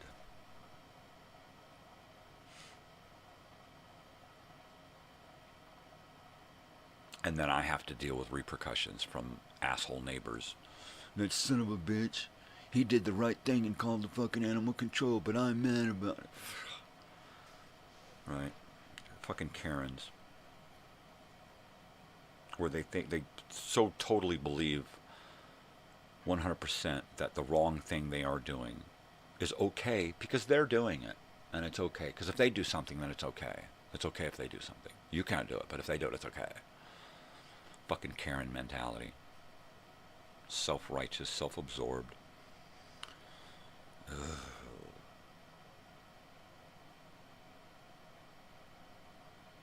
There's just, at this point, there's not enough pot in the world to calm me down.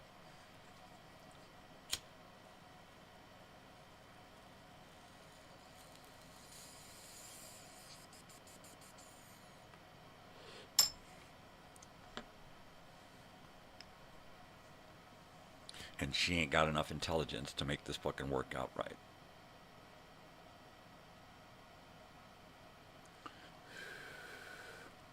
I've gotten over a half a dozen responses from family and friends who say, call the county. Call the county.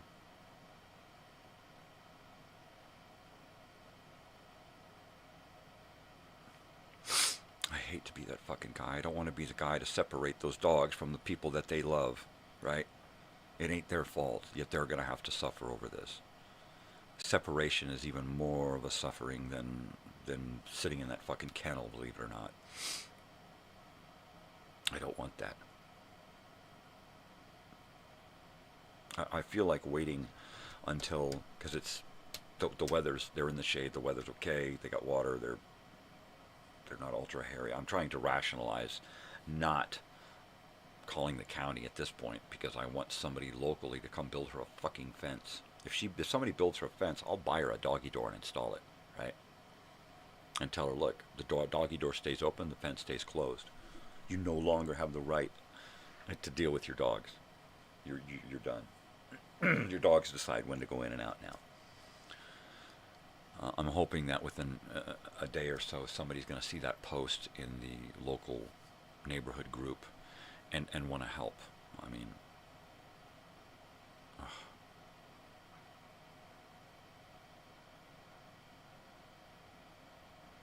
it's killing me. It's fucking killing me. I don't know what to do. I don't know how to do it. I want to help, and I just can't.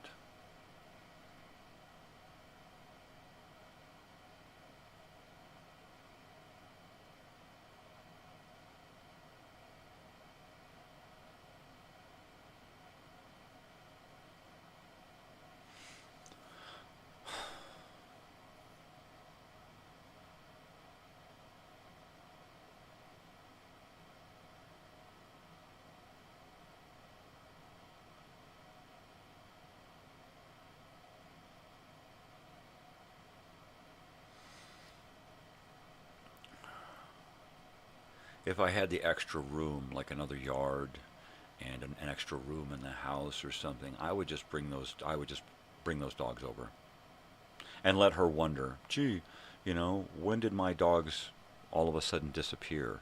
You know, was it right after I put them in 18 hours ago, or was it 5 minutes ago, or was it sometime in between the last 18 hours they've been in that fucking cage?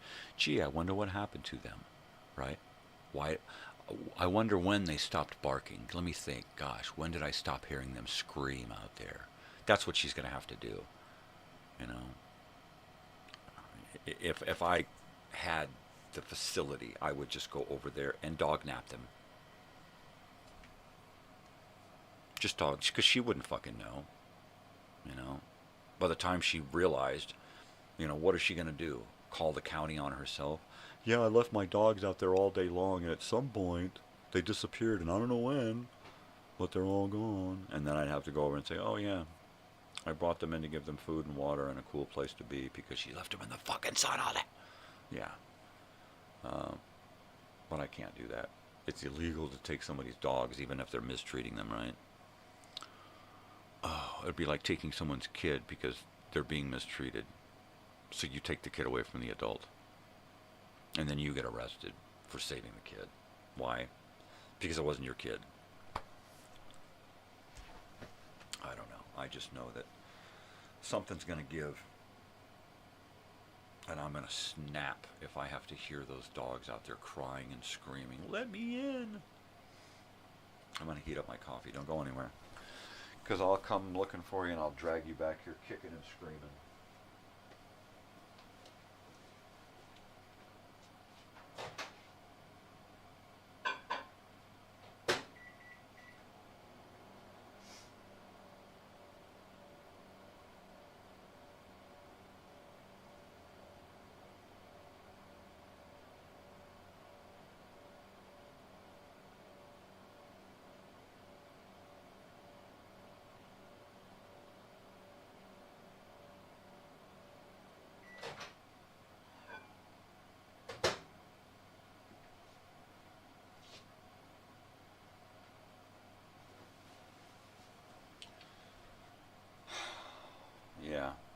Wonderful. Just feels splendid.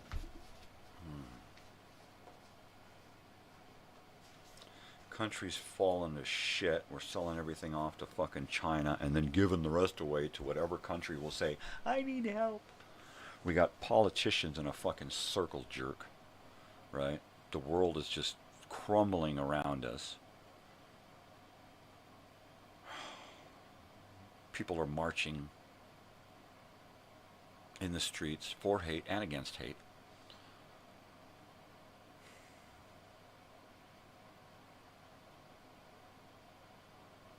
Our town is constantly overrun with tourists who are so fucking self-righteous and self-absorbed. They just walk right out in front of you in the middle of the fucking highway. It's not a main street, it's a fucking highway. Right? And they just walk out there. You know, crosswalk here, dummy. Go down to the fucking crosswalk. No, I'm special. Motherfuckers. And fucking Karen over here and her fucking, you know, her special dogs. They're so fucking special. They get to sit out fucking side all the time. You get 20 out of every 24 hours, it feels like they're outside. You know, I'm sure as soon as that sun comes up or she wakes from whatever drunken fucking stupor she's in, she's going to put those dogs out. And then crawl back into her fucking nightmare and go back to sleep or pop some more fucking pills or, you know, fucking shove apples up her ass. Whatever the fuck she does, I don't care. The dogs suffer because of it.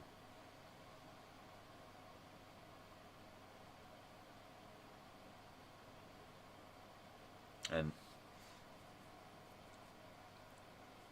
she's older than me.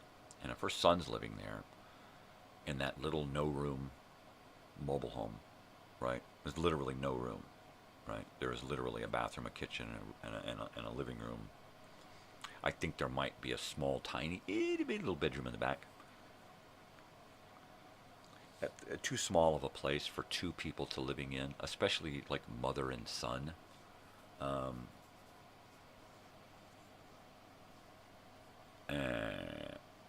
It's a little hinky. Especially when you're fucking doped up all the time on fucking pills and alcohol. So much so that neither one of you can keep from neglecting those poor fucking dogs.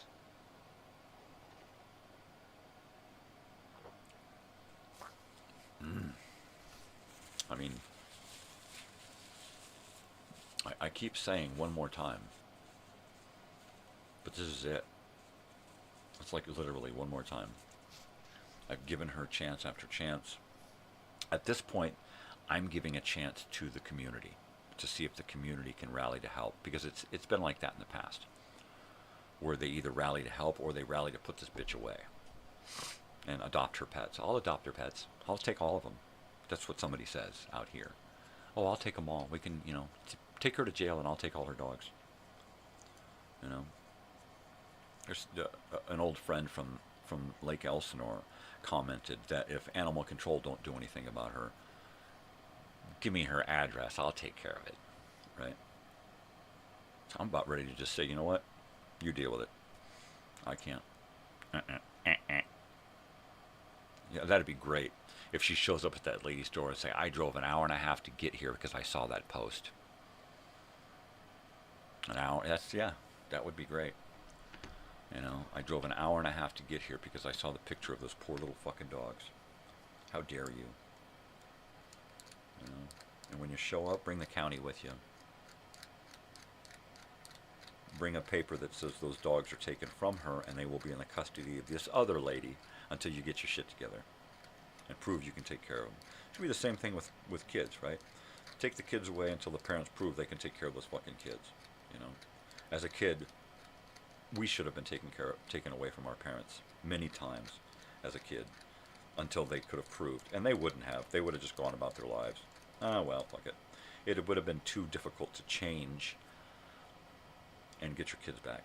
They would have just said, ah, fuck it. Right? I mean, my father never wanted kids in the first place. I mean, it was obvious from the go, you know.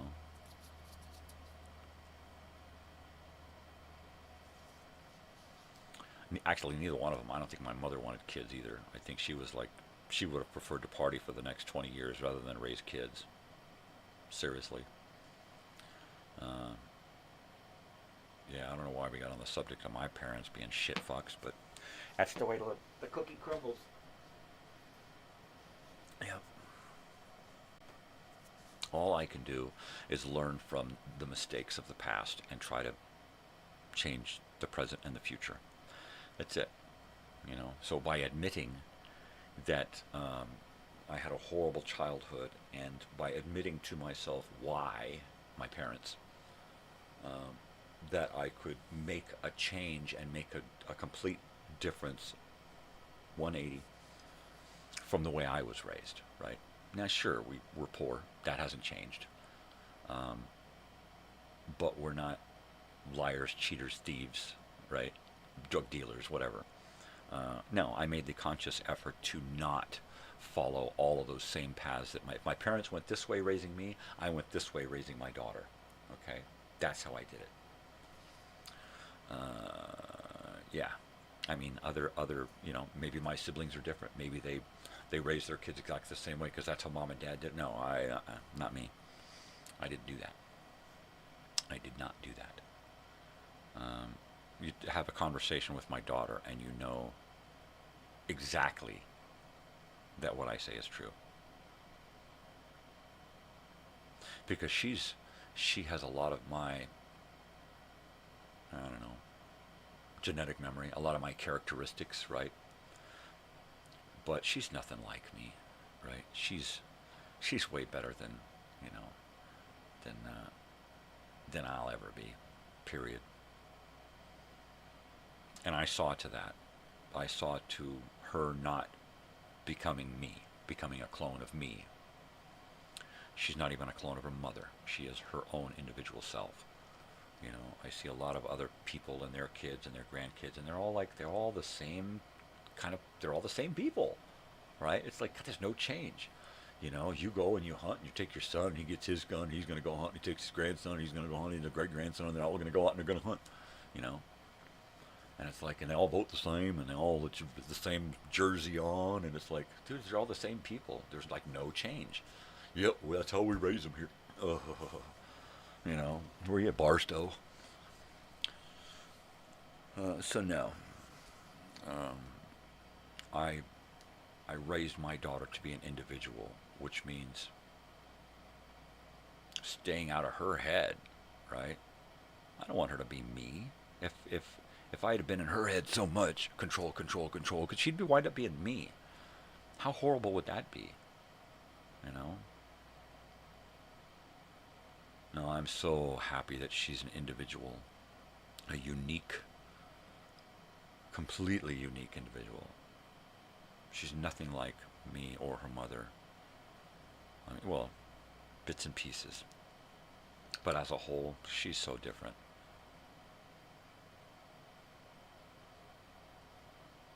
You know, if I care, she cares a lot. If I'm courteous, she's ultra courteous. You know, if I'm smart, she's intelligent as they come.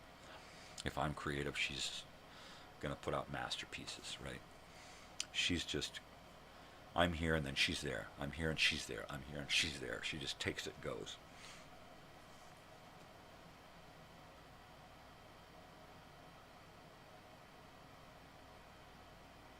I just can't get this shit out of my head.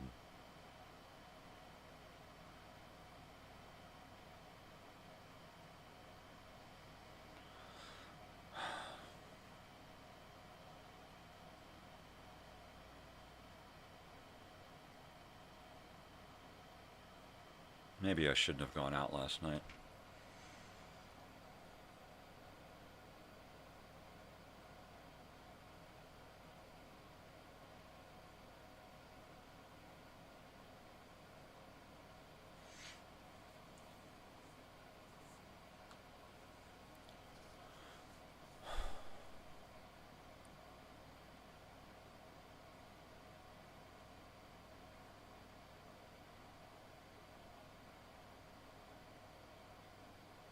Everybody was having so much fun at open mic last night, and I'd like to think it was the alcohol, and it wasn't me. But I wasn't having fun at all. I tried really hard to have fun, clapping my hands and stomping my feet and singing along, but ultimately I just felt like I was putting on an act. I felt miserable. Felt like shit physically, mentally, emotionally. I would have loved to have just hung out and talked with Dave and Bush and maybe a couple of the other guys. Just kind of hung out and maybe did a little jamming or something, but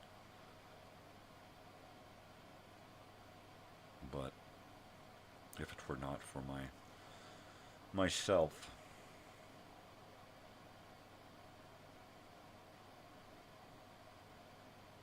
and I probably won't hear from them if I don't go to open mic for another month. I probably won't hear from any of them for another month, not until I go out. And that's kind of a bummer, because I'd really like to have a play date, you know, have company, have somebody hang out and talk with, talk books or movies or music or something. It's different doing like a video chat with somebody, you know. I do that with my brother, and because we're so far away, that's the best I get, so I suffer with, that's what we get. I'd love to have an actual back and forth conversation in person once in a while with somebody. Yeah, I get it with my wife and daughter, but it's different, you know. It's different. Socialism, you know. You want to socialize. You just need to socialize with people you have something in common with, family, friends. Yeah.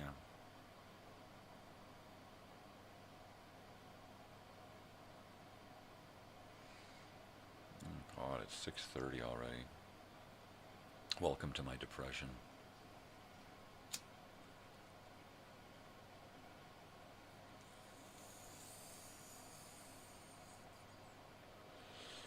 Dateline 1929. The Great Depression begins. Shut up. Shut up. Shut up, shut up, shut up. If I just had like one or two friends that could stop by once or twice a week and we could, you know, do video stuff and music stuff and create a couple of things, you know. And I guess that's what I get for being broken, you know, and having so much time to myself, and everybody else being so wrapped up in the bullshit this world has to offer.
I get so overwhelmed with all that needs to be done in my life right now.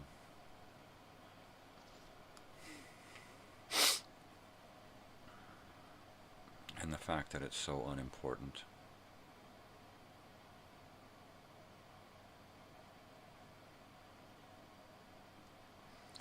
You know, in the end it's just, all of this stuff is just unimportant, you know. It's important as long as I breathe, and then it just becomes unimportant. No matter what I do with my life and how much importance I put on my life, right? Ultimately, it all is going to wind up meaning nothing. Nothing.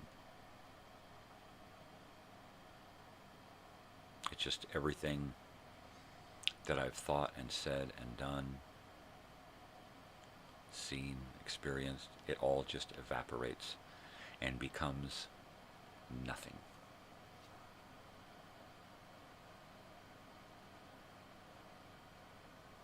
Hence, the morning show. It may mean nothing, but at least it will still be here when I'm gone. Right? These videos, I'll still be around. I may not mean much to many people, but I will still be around. Bitching and complaining and whining and sniveling and griping and occasionally singing. An occasional joke, but I guess the joke's on me.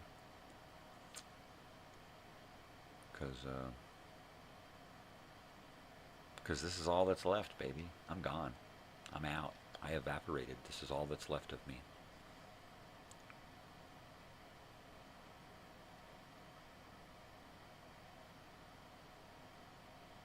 Some days it makes it really hard to go forward and to do something.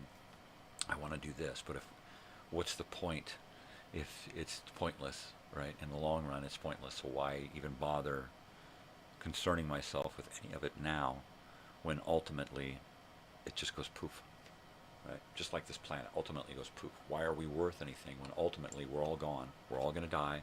We live, we're born, we die. That's it. It's over. And then what? The next crop of meaningless humans come through and fuck shit up even more. My daughter's doing essays on philosophical questions, you know. What's more important, animals or humans, right? Well, animals, of course. Humans are self-important, but they're not important. The planet's going to go on just fine without humans. Without animals, we're fucked. And we're already making that happen.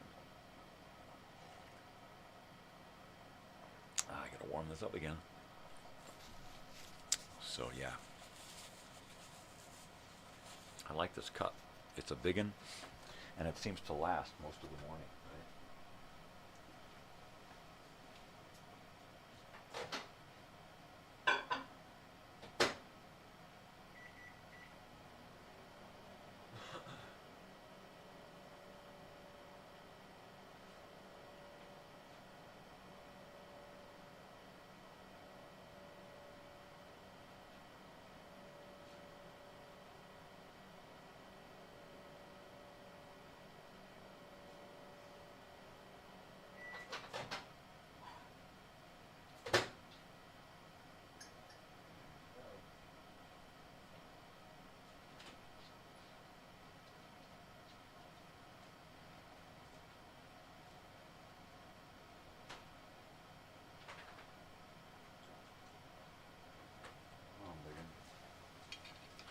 Come on, big dog.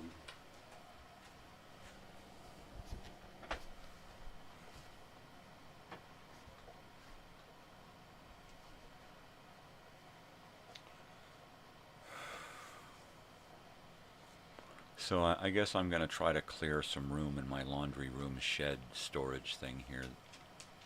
It's a big 10 by 12 room, raised 18 inches higher, so that it's not just a metal shed, but it's, you know, I'm going to clear up the floor space in there, and if I do, it's got just enough room to wedge in my drum kit, right? Open the door, and it's just right there. Just enough room. I can set it up there and then pull it out a little bit and play it. So I think I'm going to do that, and then when it's not being used for open mic, I think I'm going to get it here so that I can practice on it. And then at some point be able to go out to open mic and actually get on the drum kit. Also, I really want to get an electric guitar. I haven't had a good electric guitar in decades. And I'm really feeling the urge to crunch some fucking chords and to shred my minor shreddage, right? But I'm a fast learner, and once I get rolling on something, I can usually wing it. I can usually pretend pretty good. I'm a good pretender. So what I'd like to do is get creative, but I know that I won't have a voice, so I don't even want to go into that. So if I can practice on the drums and I can practice on the electric guitar, I think that I can fill that void, that creative void that I've got right now, since I've just been so out of it and so afraid to get into singing that once I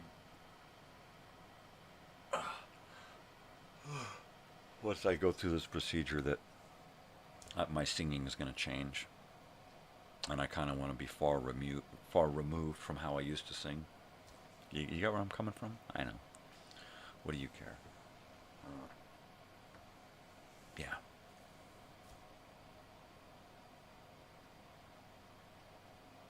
Guess I better check to see if there's another dog wanting to get out.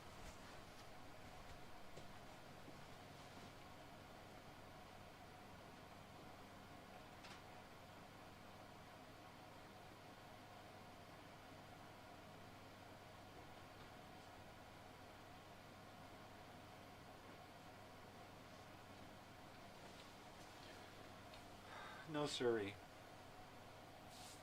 No such dog.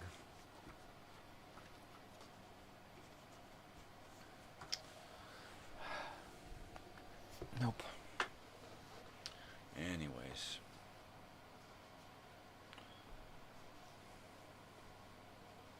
Yeah, the things that used to supply me with like the simplest, easiest joy, right? Watching a movie or playing the guitar, singing along on the radio. I just don't find anything anymore fun about anything. You know?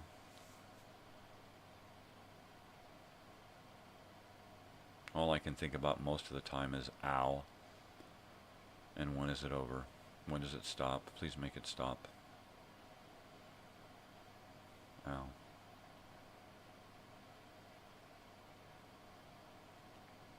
It's like as far as I can remember back to being a little tiny kid, the one constant that remains through my entire life has been pain.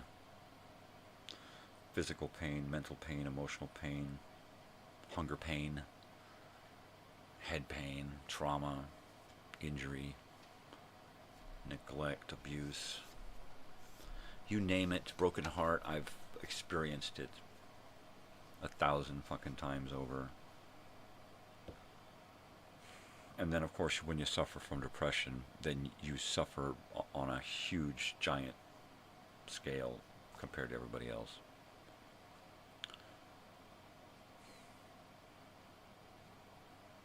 And there are times that I wish I could just be like everybody else, that I could just be.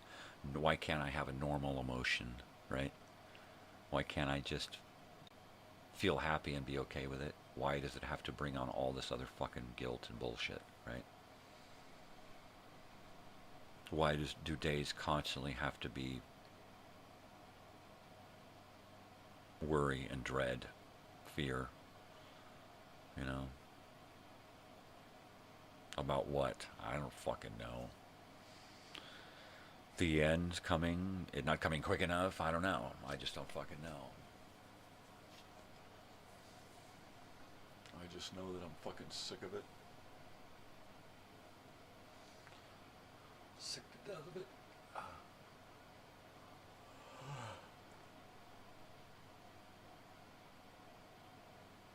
And I love it when you see those posts from people. If you want to help somebody suffering from depression, repost this.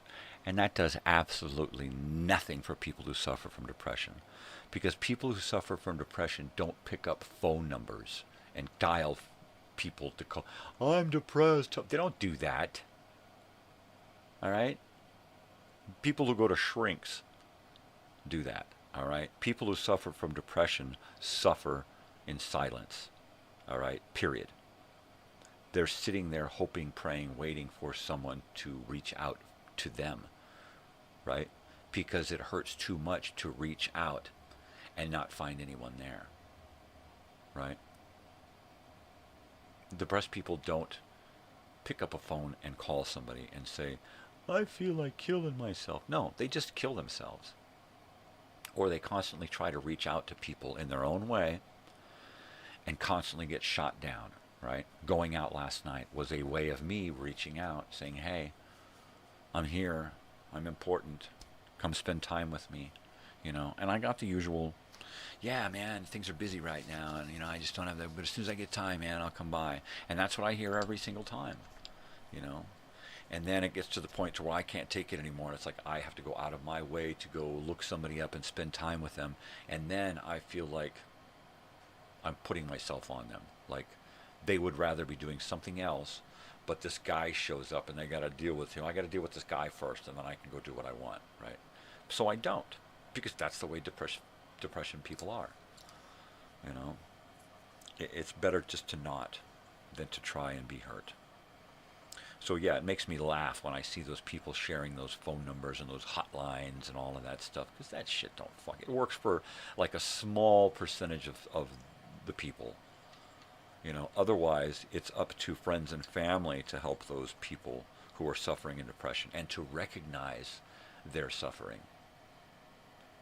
And then to give a shit. And then the last is to make an effort, right? And people don't want to do that. So we suffer in silence, you know.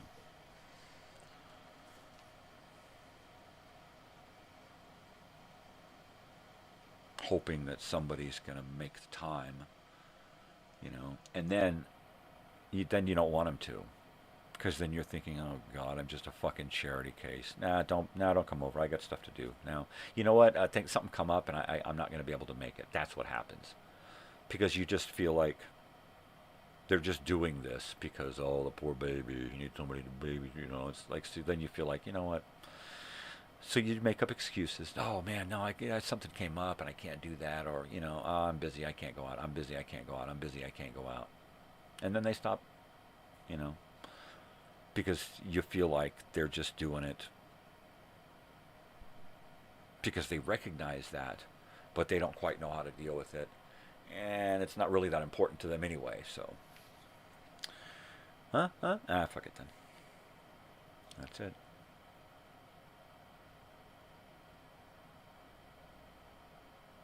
I assume that at some point I'm just going to die on YouTube. I'm just going to be sitting here one day and I'm just going to keel over, you know. And there won't be anybody watching, so nobody will notice, right? Even if there's somebody watching, they probably wouldn't notice anyway, right? What is he? Probably just nodded off. You know, and then it'll be, you know, of course, my family finding me here hours later, having died alone, which is my worst fear, all right? Isn't that anybody's worst fear, dying alone? Not being able to say goodbye to your loved ones, that kind of thing. Yeah, depressive people, this is depression people, the 1929ers. This is the way they think. This is the way I think anyway, you know, maudlin.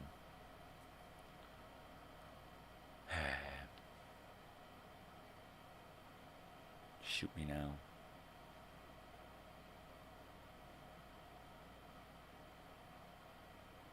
And you can't talk to your family because they only see you as the person they've always seen you as, the person they wanted. They only, those little tidbits of information that they've absorbed through the years, that's how they see you, as those little bits of information, that little compiling of data. That's how they see you.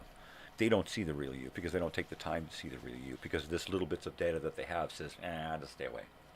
So that's it. So you don't get any. You don't get anything from family or friends. You just get shunned, basically. You know. How dare you make me come and help you with something? Gosh, I thought we were family. I went out of my way to help you. Give me money because I helped you.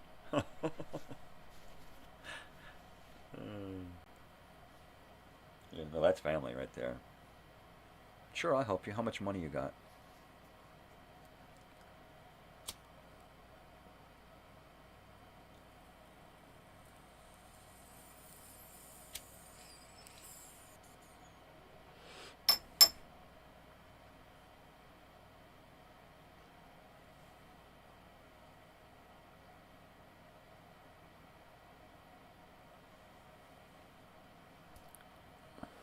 What have you done for me lately?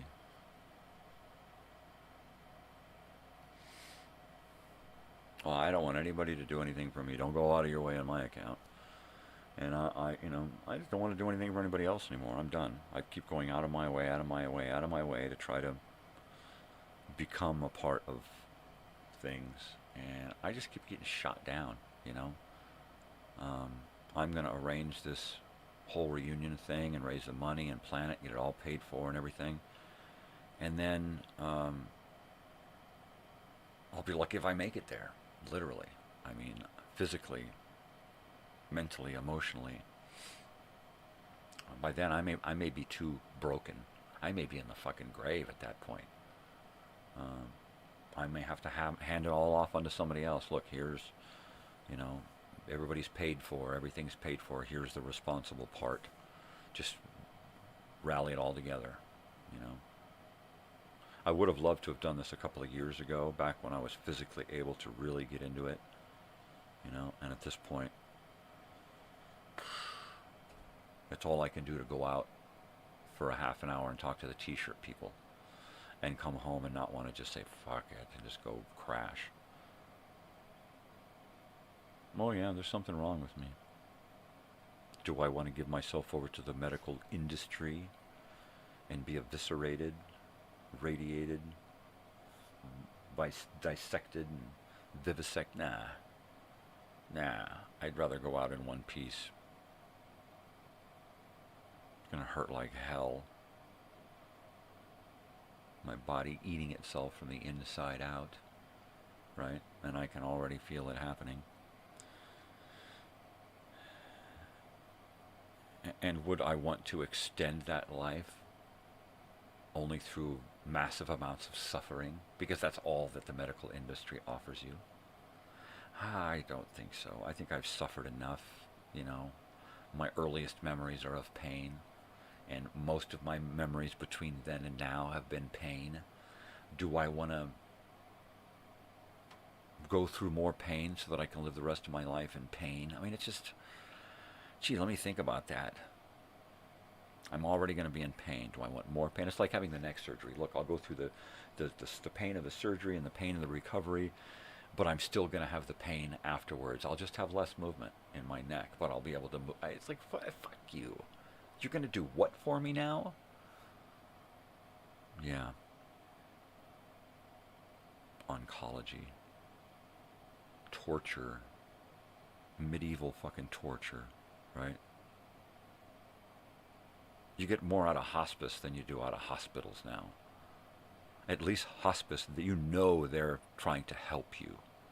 In a hospital, they're trying to help themselves. They're filling their pockets with everything they can get from your fucking insurance company. And if you ain't got insurance, I can't do anything for you. You don't have the right insurance.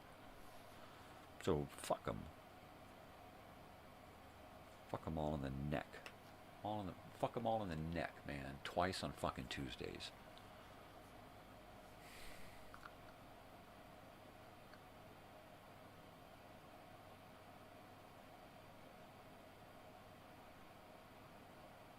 And even if I won the lottery and became a millionaire or a billionaire overnight, then what? How long would it take me to seek out and find a doctor who would actually be able to fucking help me? Psh. There's no Doc Bakers anymore. There's no doctors out who give a shit about humans and people and lives and stuff. They just care about their fucking money. It's all about, that's why they became doctors in the first place, because of the money, the prestige, the name of doctor, You know what I call doctors when I see them? What's up, dude?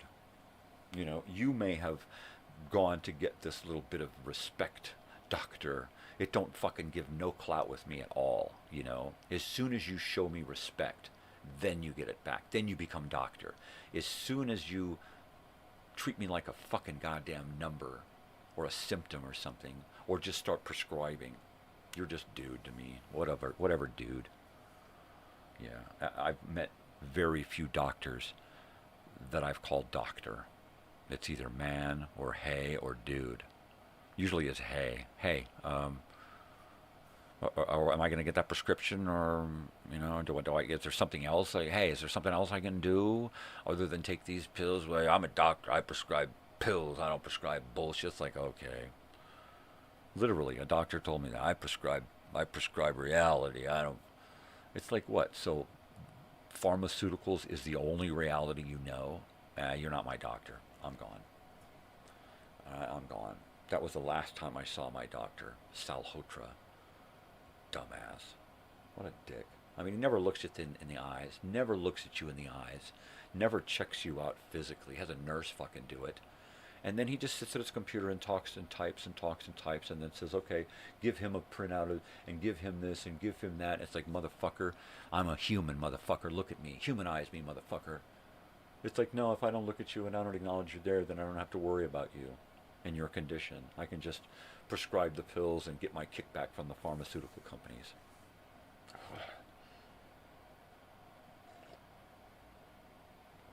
I'd rather fucking die. I told my wife, I would rather fucking die, all right? If it gets to the point to where I need to go to a hospital, somebody else make the decision, because my ultimate decision is fuck them all in the neck. And if I do go to a doctor or a hospital and have to get checked in, it's not going to be fun, because I don't want to be there. I would rather die at home.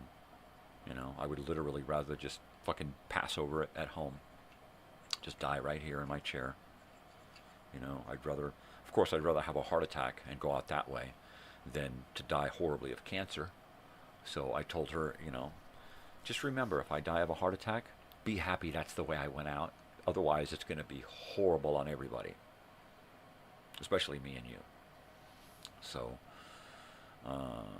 yeah. Fucking doctors.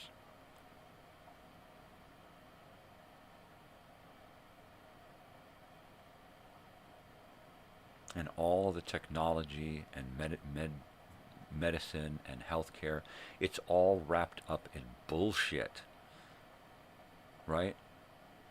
It's not even life-extending bullshit anymore. It's insurance extending. It's how much money can we get out of the insurance company, right? We have to go through all of these procedures first so that the insurance company, so we get as much as we can out of the insurance company first before we get to the thing that'll actually fix you. But we're going to fuck you up so much before we get there that by the time we get there, it may or may not take, but it doesn't matter because you're going to fucking die anyway, right? So why are you going through all of this and being a fucking pincushion and a goddamn fucking lab rat and guinea pig for these fucking bastards who don't care about you at all, one fucking iota, except for how much money they're going to make off of you and your insurance company? That's it. You know? Am I the only one that fucking sees this shit? You know? And people come along and they try to rationalize bullshit to me. Like, well, we need to do this, and well, if medical care wasn't so expensive, then we'd be like one of those. We are one of those. Are you kidding me? Go to a country where they give a shit about their people, right? And they're actually fixing their people. They're going out of their way to cure their people, right? How many decades is it going to be before we find out that other countries are curing cancer and they're just hush-hushing it because American politics and business won't allow that into our country because it will actually take money from them. So they can't cure cancer, they can't cure leukemia and all these other things because it would take money out of the pockets of the pharmaceutical companies in the healthcare industry. So they have to keep us dumb and insured and eating poison food, right? The guys who invest in pharmaceutical companies in the healthcare industry are the same people who invest in fast food. That's it. Same investors. The name lists are the same. So there you go. There's something in that. Why? Because they want to keep us fat and unhealthy and stupid and insured, making us pay for it. They pay for us to become, we pay for ourselves to become unhealthy by being forced all of this crap. And then we have to pay for our insurance to continue to be unhealthy under the guise of being cared for by the health industry. No. Nobody sees this. Nobody sees the stupidity in this.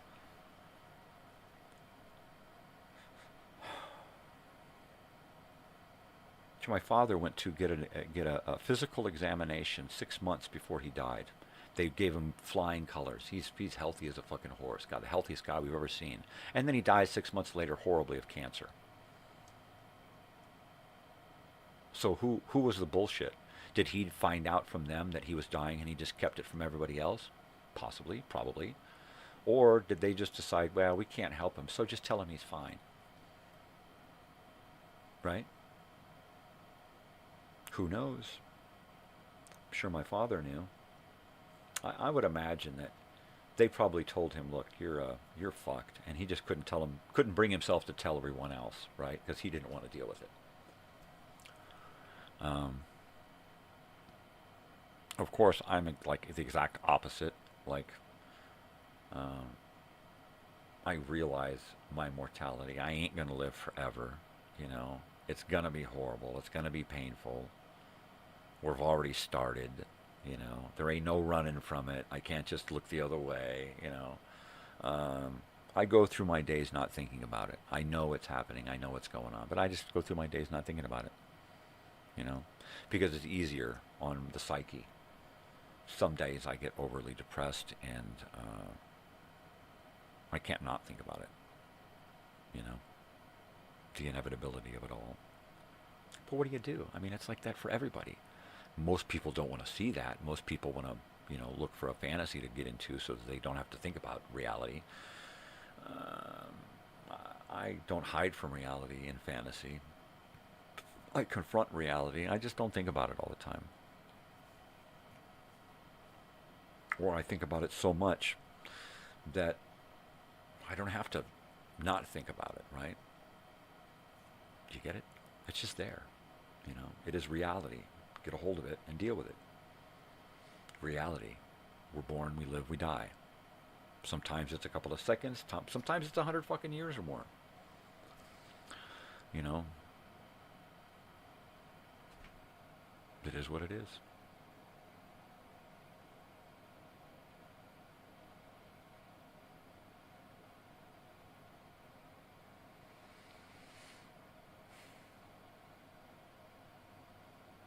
And on top of all of the physical, mental, and emotional pain and everything else, the worst part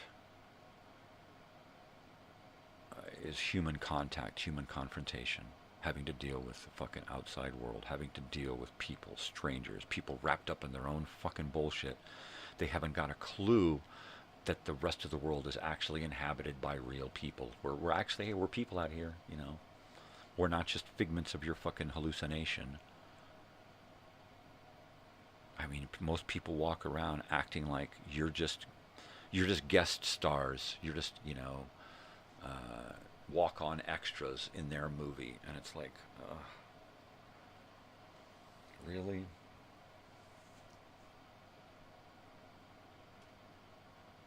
Really? I mean, we're all so important to one another, right? And yet, there's too many of us, you know, and that's probably the issue, is that we're so divided amongst minutia of humans. There's just too many fucking humans. There's just, you know, if there were fewer humans and we had a common goal, a common cause, a common reality, right? I think it would do huge for bringing the remaining humans together on one page for one commonality, right? Not for God and country and to, you know, repopulate or whatever the usual, you know, but for humanity's sake and for the planet, for the animals, you know. But no. We're just going to continue to fuck each other over and rape and pillage and plunder. Entire countries of people marginalized because they want to, you know, because they want to be themselves, and so the rest of the world goes, no, you're not allowed to be yourselves anymore because that goes against the way that everybody else is doing. Everybody else is in a new world thing, and you can't do that. So what happens? Well, they freak out. They freak the fuck out. You know, as much as we are different, we're all the same. And that's they want us to, they will concentrate on the differences. Look past all of that and see how much we're the same. That's it. You know, the more we find the commonalities between us all, the less those differences mean, right? It's like, okay, yeah, you do that. That's fine. I do this. You know, that's neat. We have different things. We're the same, but we do different things. Wow. That's how it should be. Not like, oh, you do that, you fucker. I hate you. I'm going to kill you because you do that, and it goes against what I do. You know? Well, geez, all I do is eat falafels, and you eat tacos. What's the difference?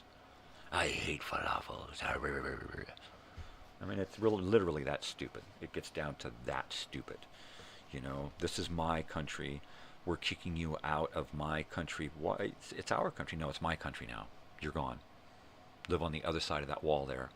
This is my country. That's your country. This is mine now. You can't come over here. My religious artifacts no longer belong to you. We want it back. No. We're going to take it back. No. You know, how many times have you seen this throughout history? It's playing out right now. You know? And you can't pick a side, because either side you pick, you go against somebody, right? So, but if you don't pick a side, oh, you're the devil, right? How could you not know that they're bad? Well, they're saying that you're bad, and you're saying that they're bad. I'm staying the fuck out of it, because when I look at it, I see you're both fucked up. You're both fucked in the head, right? It's like, you weren't even here 100 years ago. You weren't even here 100 years ago. They were, you know, and now all of a sudden they're pushed out and you're in. Because a third party says so. You're both wrong. You're all wrong. Everybody involved is wrong, you know. There should be no line. There should be no division. There should be no mine and yours. It's ours. Hello. That's communism, man. That's fucking communism. No, it's fucking, let's get along. Let's play fair. It's playground rules, right? Let's share. But once you become an adult, it's no, this is mine. Draw the line. Cross it, you die. Ugh.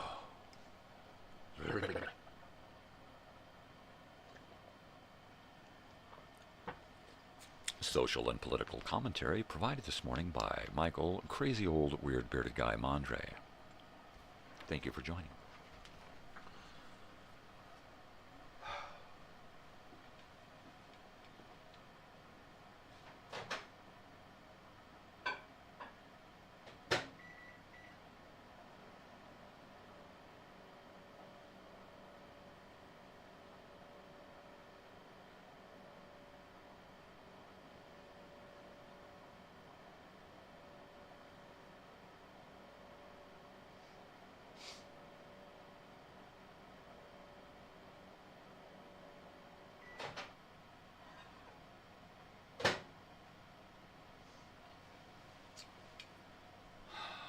See, this is what happens. I get in one of these moods, and then I feel like I want to rally towards some kind of something, right? And I start getting words piling up in my head, and then they take on the form of some kind of poetry, and then it kind of evolves into a melody, right?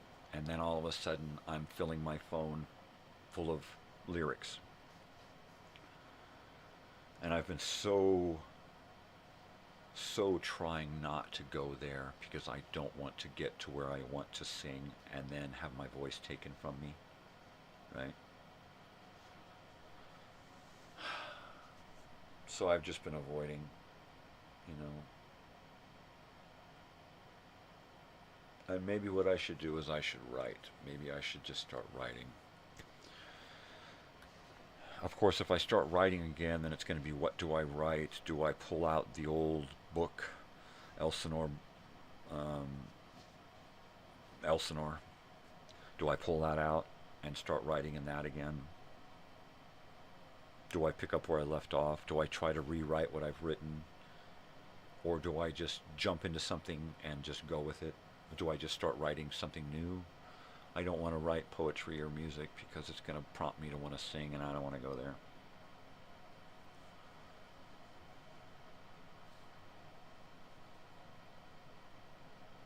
I don't want to get into some kind of writing some kind of political rant, some kind of, you know, I just don't want to go there.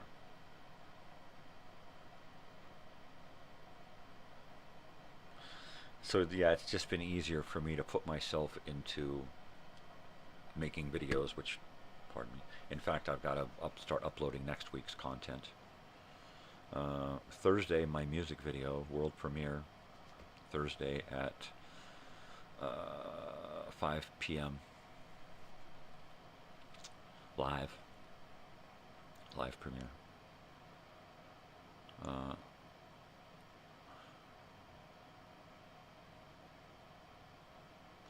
I'll probably just get more invested in video stuff. Probably just put myself more into the reunion stuff, because I can kind of lose myself in thinking about the logistics, right? Shirts and designs and getting donations and setting up the event and seeking out all the different things that we need, right? So I just kind of put myself into that and lose myself in it, you know. But there are some times when I just cannot escape. I just cannot escape. No matter where I run, no matter what I'm putting myself into, no matter how much I take on my plate, I just can't get away from myself.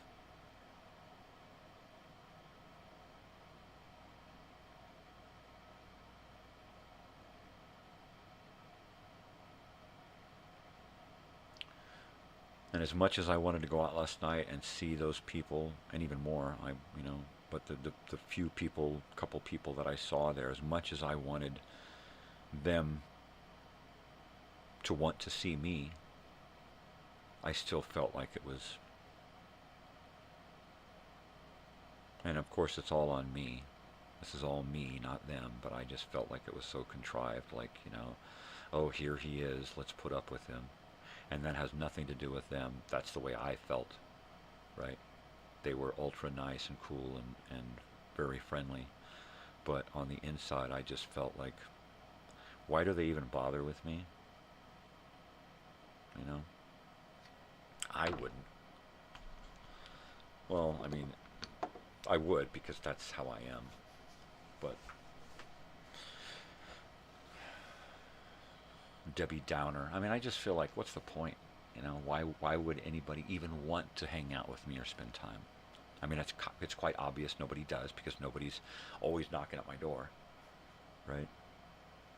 But once again, that's just me, They don't sit around thinking, I'm not going to his house again today.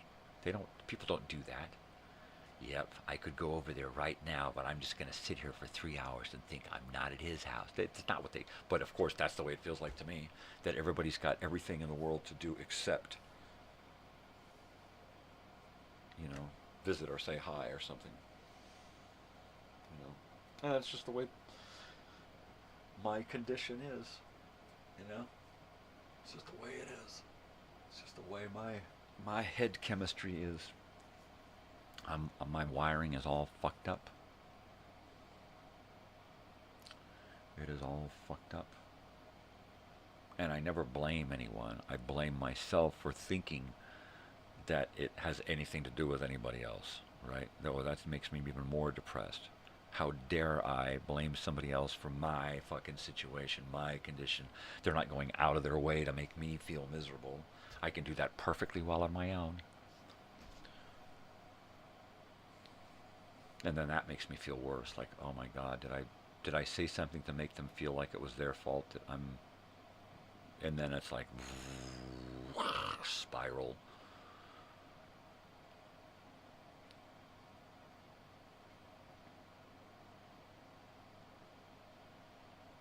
Right, I just don't know if I want to go out anymore. I think going out to the t-shirt place is about as much as I can handle, other than the occasional trip to the store, which just sucks.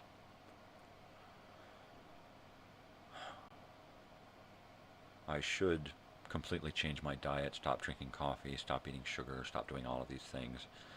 But you're at that point in your depression where you just say, fuck it, take me now. Give me more coffee and more sugar and more of this and that, and then hopefully I'll go quit. That's the way you feel. You don't say it outright, but that's the way you feel. That's the way it just kind of happens naturally. You get into that self-destructive cycle. And I've been in the self-destructive cycle for about 40 years, right? And it comes and it goes. Comes on strong, and then it kind of wanes out a little bit, and then it comes on strong, and it kind of just smooths off.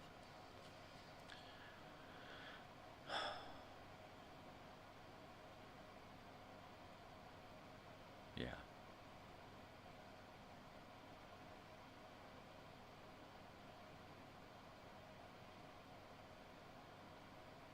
I don't even know what I'm going to do today, really. I don't think there's any houses to clean. I got nothing to do on t-shirts until money comes in and the t-shirts come in. I don't need a cigar box at this point to put money in because I'm not collecting any money. It's coming in and it's going out. It's coming in and it's going out. So, yeah, I need the next round. The next big chunk of money that comes in is going to be about 6 months long. And it's going to have to come in through the mail because I can't like put all of this fucking money through my bank account. Are you kidding me? I'm already screwed with my health benefits because my daughter's financial aid is too much. I don't know what I'm going to do about health insurance. Not that it matters anyway. I don't want to fucking use it. If I use it, that means I got to go see a fucking doctor. And then then I get to have fucking side effects. Because all he's going to do is prescribe pills.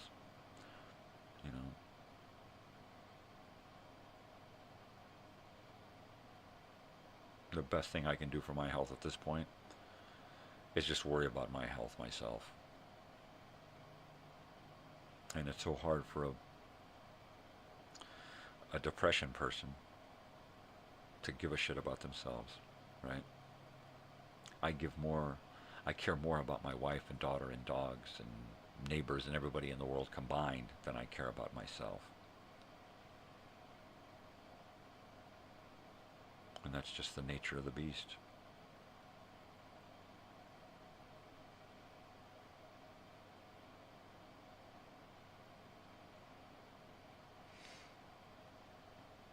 You want so badly to hear from family and friends you can talk and share and stuff, and then you're so glad that nobody calls because you're just going to get the same old routine.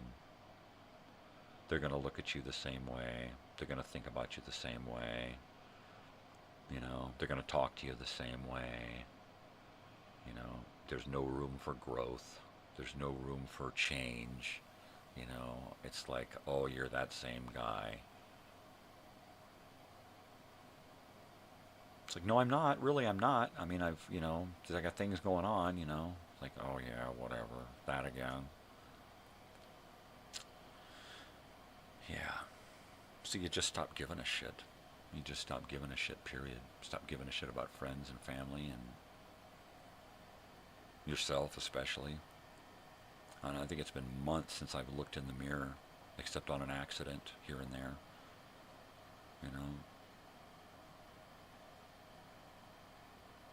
Not that I take care of myself very well, but, you can do a lot without looking at your eyes in the mirror.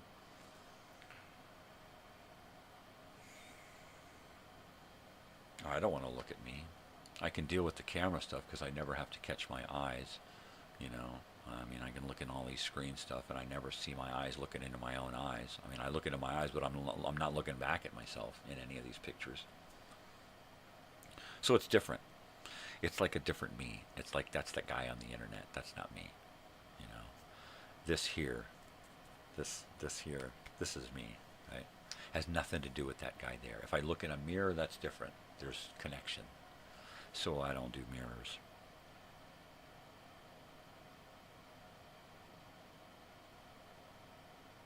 A lot of people would have thought I was a vampire during my single years because I never had a mirror around. Never.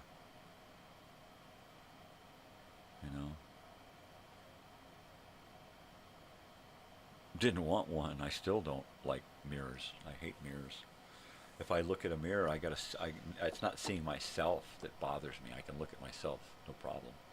It's the eye contact. That's what I don't want.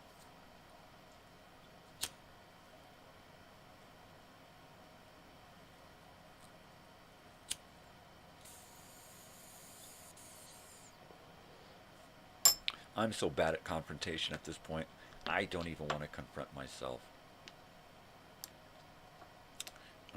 I don't have anything nice to say.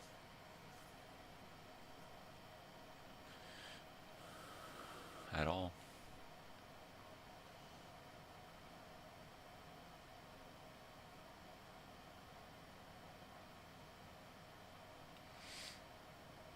I mean, I cannot go through one day without thinking of people that are like completely removed from my life, right?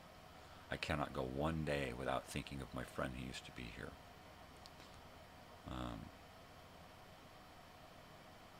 Lifelong friend, right? Who just totally disowned me because I helped too much and cared too much, right? And wanted too much for that person. And they just wrote themselves out of my life because, you know, because they felt they owed me too much, so it's easier just to escape rather than feel like, you know, pay me back by helping yourself and doing something. That's all I wanted. And so every day I've got to deal with that fucking hurt, that pain, not having that person in my life anymore because of their fucking stupid bullshit, right?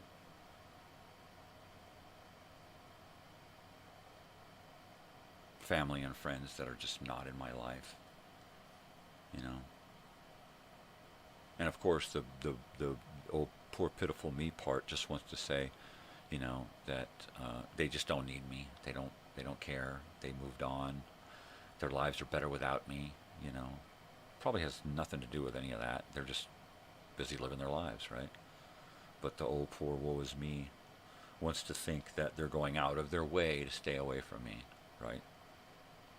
And in some fashion, I guess that's true, because when you reach out to people and you ask for some back and forth, some interaction, you know, ask somebody, hey, come stay here for a little while and hang out, come visit, and you just get the shine. So you start to think, well, maybe there's something to that truth, you know, maybe they're better off without you, right? Maybe I'd be better off without me.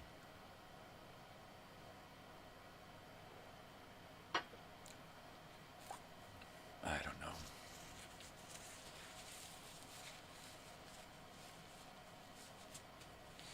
It's not that you get suicidal. You just get to where you just don't care. It's like, live, die, whatever. You know, it's like I'm not going to go out of my way in either direction. Like, what's the fucking point? You know? What's the point? What's the point of going on? What's the point of trying to off yourself? Chances are it ain't going to fucking work anyway, and you'll just become a fucking quadriplegic or something, right? Just make things worse. Fuck it. I mean, yeah, when I was younger, oh yeah, picking up blades and hacking on yourself and stepping out in front of buses, trying to pick fights with people who you know are going to kill you, you know? Yeah, oh yeah, I was there. Kill me now. I want to live now. It's just hard. It's hard to find a path. You know? Don't even come after me with that religious shit. You know? I'm doing just fine believing in what I believe in. Been there, done that. Didn't do anything for me. Made me feel like a fucking hypocrite. Seriously. I tried religion. I tried. I just felt like a fucking hypocrite. You know? Who am I to question this? Well, I'm a fucking human with brains, you know? So that's why, you know? Nobody else does. Why should you? Wait, give me a fucking break. Yeah, I just could not. It wasn't for me. I couldn't just give myself over and buy into everything that everybody else does. I don't know why. Something wrong with me. Maybe I am the devil. I don't know. I believe in things.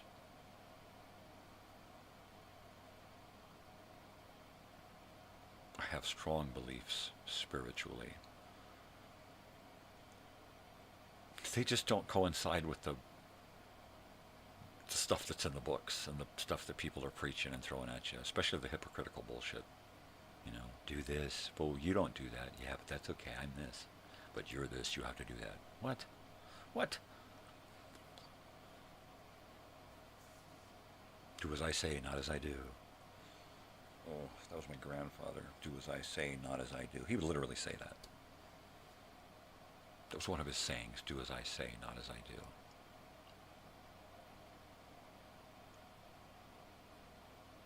In other words, I can fuck up and screw around and do whatever the hell I want, but you can't because I say so. That's the world we live in now, you know, modern fucking slavery bullshit.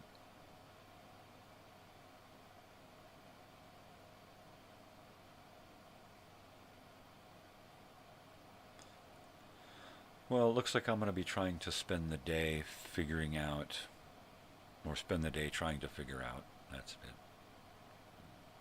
how to get out of this funk.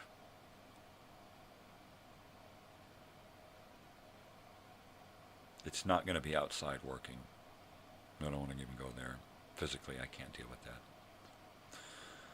I might do a little cleaning in here since I've been neglecting my room, my office, my studio, my living room, my area, my world here.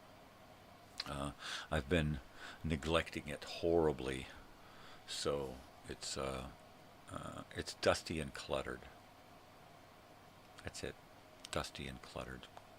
Clustered and duddied. Duddied and clustered. So I need to...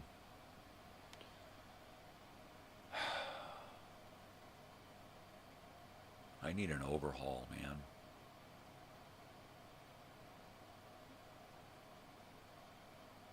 There was a British guy there last night. It was all I could do to keep from screwing around with my British accent. Yeah, right on, yeah. I mean, I'm always doing that shit, right? Going from voice to voice to voice. So I had to keep it down last night because I didn't want this guy looking back at me thinking I was making fun of him. And I didn't want him to think that, are you British? No, because I ain't.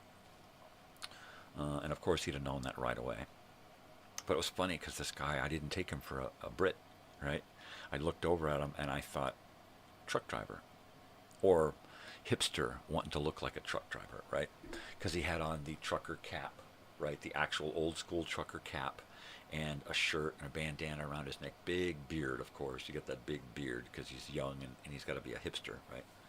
Short, you know, not, you know, just regular men hair. Jeans and a t-shirt.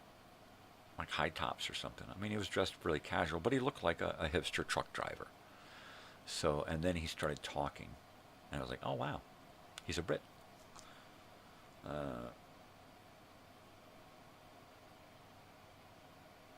Yeah, I probably should have said, stop it with the fake accent, yeah. That would have fucked with his head.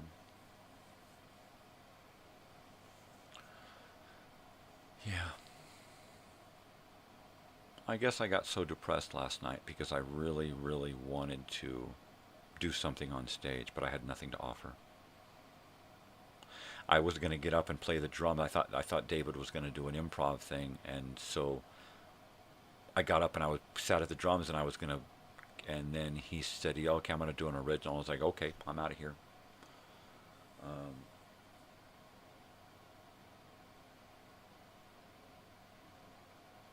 And that made me feel even worse, right? Like I definitely have nothing to offer. I'd love to be able to sit with David and work on something that we could go and meet up on occasion and do it at an open mic. Hey, let's do that thing that we did, right? And I got nothing.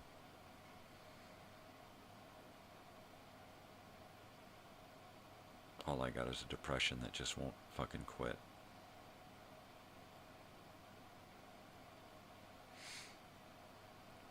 And I've got to do this Elsinore Brothers and Sisters live show here soon.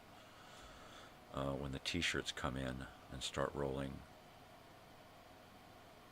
And I'm going to have to go through this dental procedure, and I'm going to lose my voice, and I'm not going to be able to talk. And at least I'm not going to want to talk on camera, right? And it's like, oh, fuck. That's throwing me into a depression, because how am I going to work that?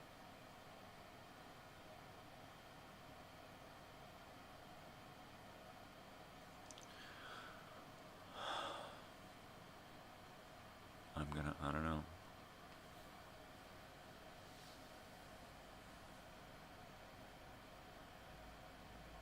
And if they're telling me 2 to 6 months before I'll have my face back, right, and my speaking ability is back to normal,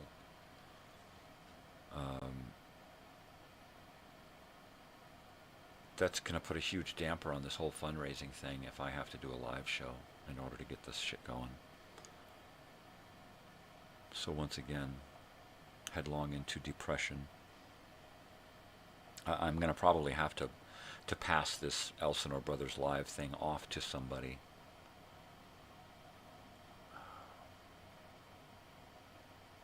Which means scripting stuff, giving things for people to say so that we get things out there. You know, scripting, producing, directing, writing, that kind of stuff, and then just sitting back and letting it happen and hoping it works out. Because I won't have a voice.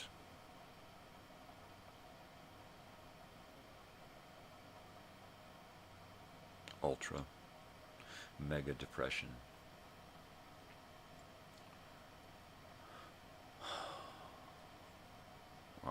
I feel like crawling back into bed, pulling the blankets over my head and saying, fuck it. Everybody's always so busy. How do I tie somebody down to get them to be the host of a show that nobody wants to think about, right? How do I get somebody to come on twice a month and do a show that I want to do, right?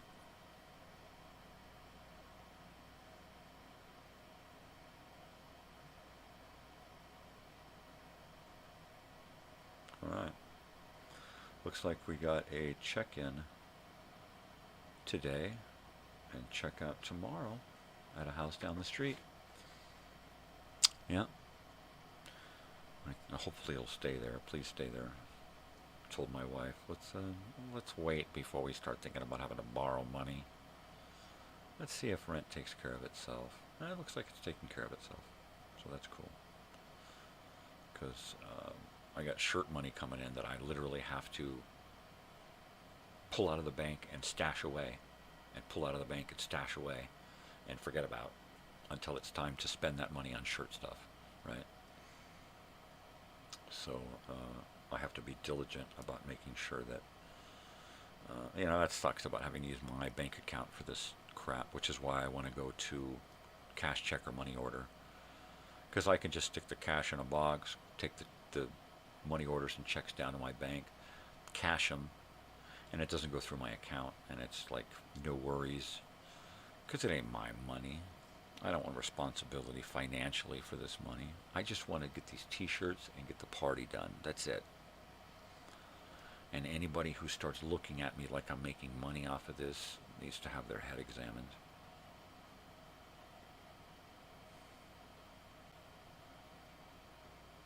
Now, if I become a success with my shirt thing, it might turn into a business and I might start making some money on it.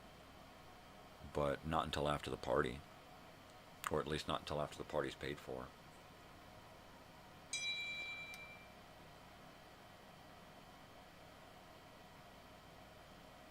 Yeah, okay. I have to answer it. Or it will just keep friggin' dinging at me. Stupid son of a bitch. There.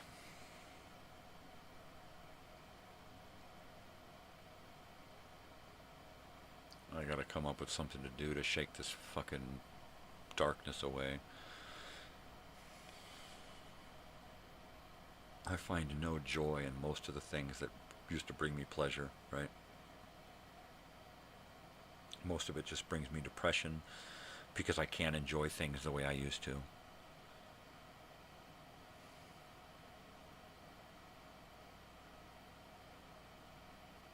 this loneliness won't leave me alone. 5 weeks in October. Just about 5 weeks in October. It's a big month.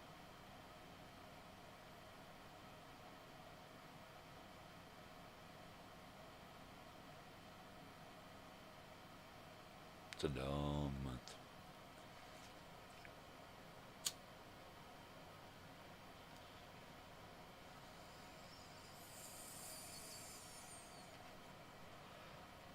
And that's a big cup of coffee.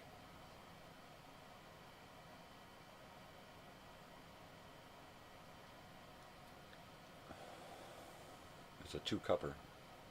Actually, it's more like an 8-cupper. If you're talking regular little cups. What's that, 8 ounces? I don't think this is 32 ounces.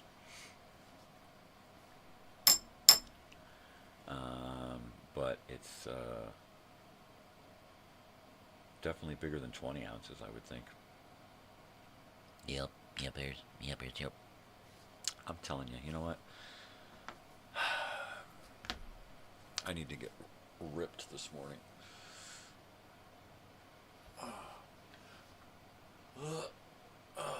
Rip. Maybe that's what I'll do. I'll burn some stuff on a DVD and test it out.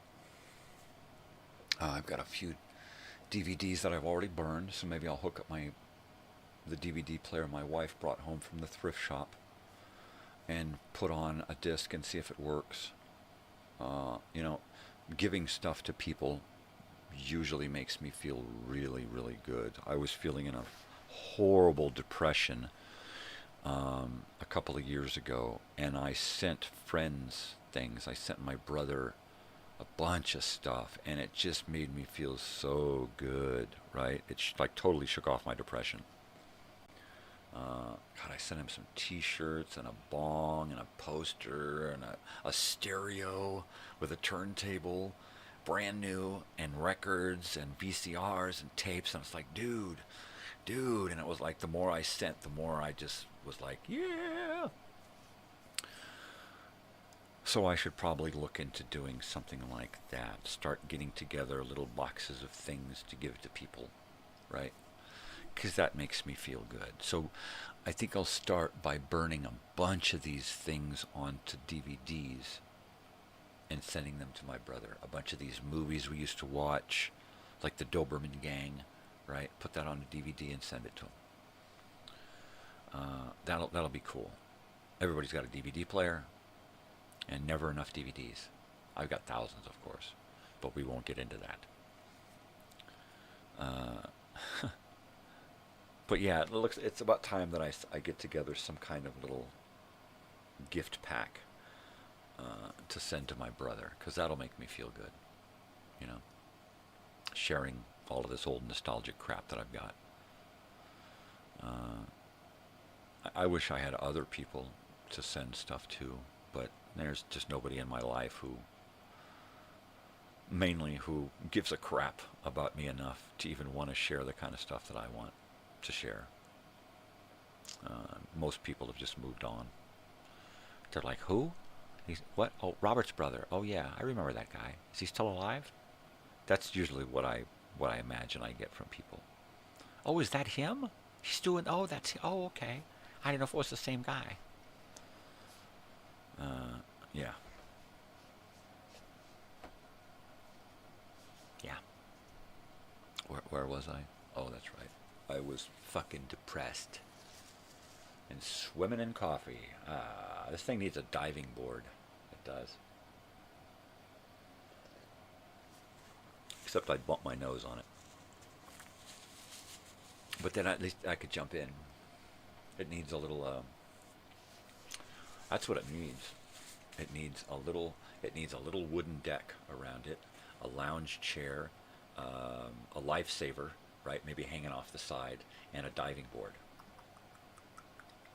That's what it needs. And then it would look like it's supposed to look, because it's freaking huge.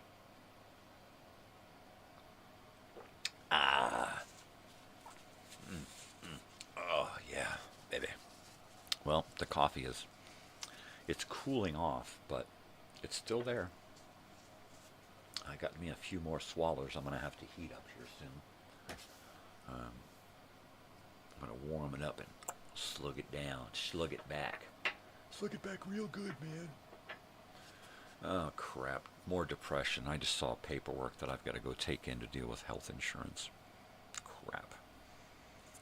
Which means I got to go in, take a number, sit down, and wait, and then ask, what do I do?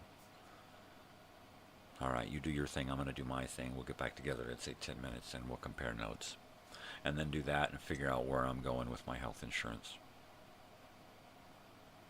Am I paying for dentures myself? You know, after insurance pays to have all my teeth yanked, do I lose insurance and then I got to pay for the dentures? Can I get implants? But he's saying no implants because my insurance won't cover it. But I could get implants if I had better insurance or if I paid cash, right? Oh yeah, then it would work. Well, why wouldn't it work before? Why was my bone density too low before, but now all of a sudden I can pay cash and it's better, right? So there's always that. Because I've literally asked, okay, well, what can I do if I use my insurance and then go a little further and then pay some cash? I mean, can we do that, you know? And they're like, So I don't know.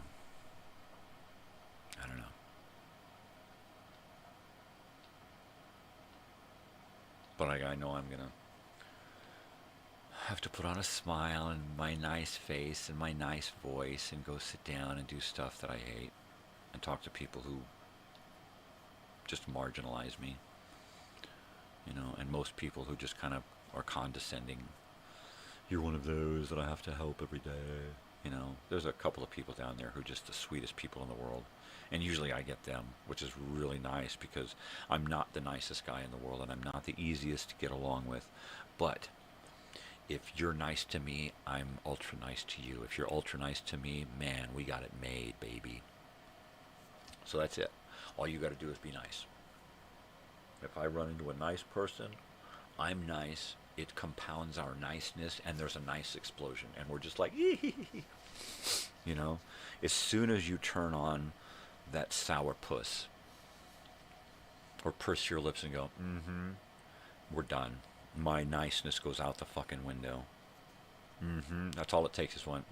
And Mr. Monray, did you know? Yeah, but would you please stop? You know, as soon as they get into their control fucking thing, it just makes me pop.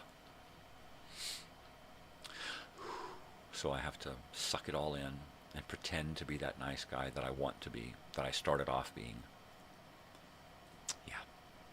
And my God, that's right. I was gonna pull out some of this really Gucci weed here, and pull out a nice nug, and find something to smoke it in. Let's see. We'll take that guy right there. Let's take a nice whiff. Yeah, baby. I like to take a sniff. Oh, yeah, it's, you know, it's keeping me sane, keeping me alive, but it's also killing me. It's, I know it. I see it. I've seen it for quite a while.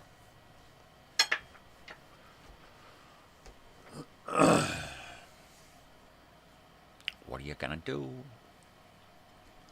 Right. I don't know. Get high. Say fuck it. Avoid confrontation, as usual. Avoiding confrontation with myself. Why I don't look in the mirror.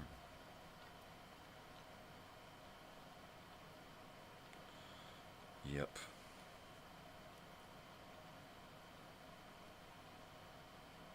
I don't know. Maybe it's because I know me. I know me well enough. I know that I'm not the nicest person in the world. That I've probably done horrible things from other people's points of view. You know.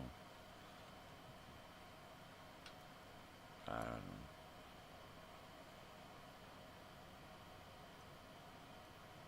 know. And maybe it makes me a good person by knowing that I've done these horrible things and feeling remorse and feeling like I don't deserve, you know, a lot of what I have. I don't even deserve to breathe.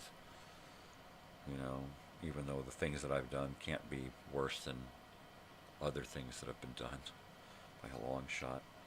But still, you know, I did them. I'm responsible. So I see myself as a horrible person. Good or bad, I don't know. I'm just a person. By seeing myself as a horrible person, does that make me a good person? Probably not. It makes me a thinking person, I guess.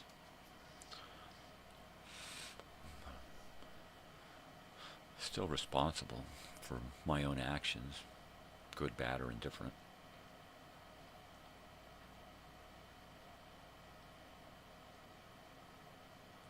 Yeah, I don't know.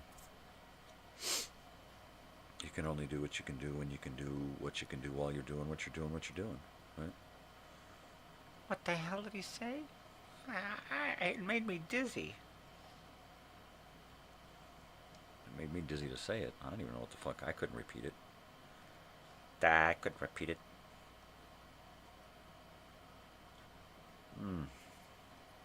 Maybe I can borrow an electric guitar from somebody for a little while. Maybe my mornings will turn into me sitting here fucking with the guitar.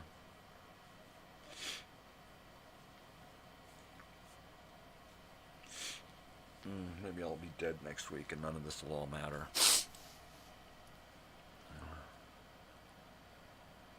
Or maybe, just maybe. Maybe. Just maybe.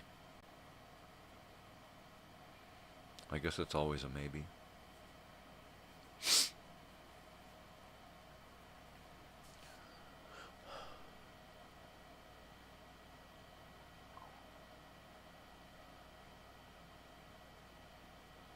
I guess if there were more people interested in the crap that I was doing on YouTube, that I'm doing on YouTube, that I could do like after YouTube parties on Messenger and do like a watch party, a viewer party, you know, let's have a movie, let's do a film festival. It's like, okay, I'm going to be on Messenger, you know, on a group chat, join the group chat. You can drop in, drop out, but this group chat will be going as long as there's 2 people in the chat room, right? Or on the Messenger group vid chat, and they'd just be playing a movie, and a movie, or a series, an entire series, a TV show. I'd love to do a watch party of Square Pegs, and we just sit and watch every episode of Square Pegs, back to back to back to back to back, all of them. That'd be cool. Or watch a bunch of John Carpenter movies, or watch a bunch of Ron Howard movies. We'll just watch a bunch of old weird shit that nobody's seen in forever, you know. Bugsy Malone and Candle Shoe and Over the Edge and Breaking Away and a bunch of these old, really righteous flicks. And just sitting with a bunch of people in different places, you know, watching these movies that we haven't seen in forever. And watching them together, almost. I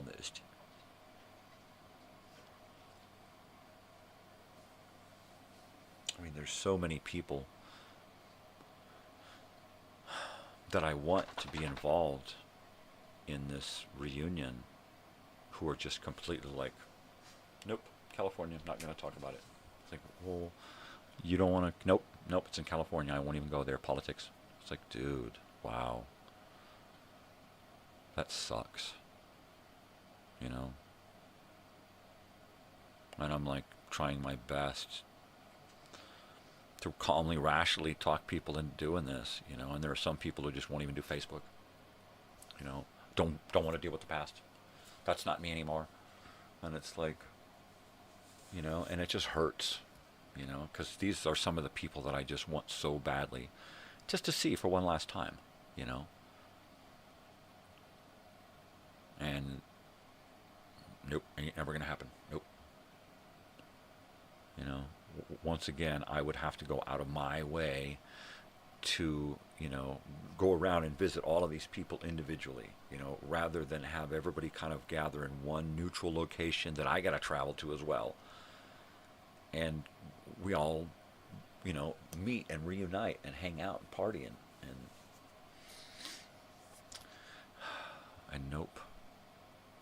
There are some people who are just having none of it, and it just hurts me to my core to think that people are going to let, politics and government and state and federal bullshit get between hometown blood. It's like, come on. It hurts. It just really hurts.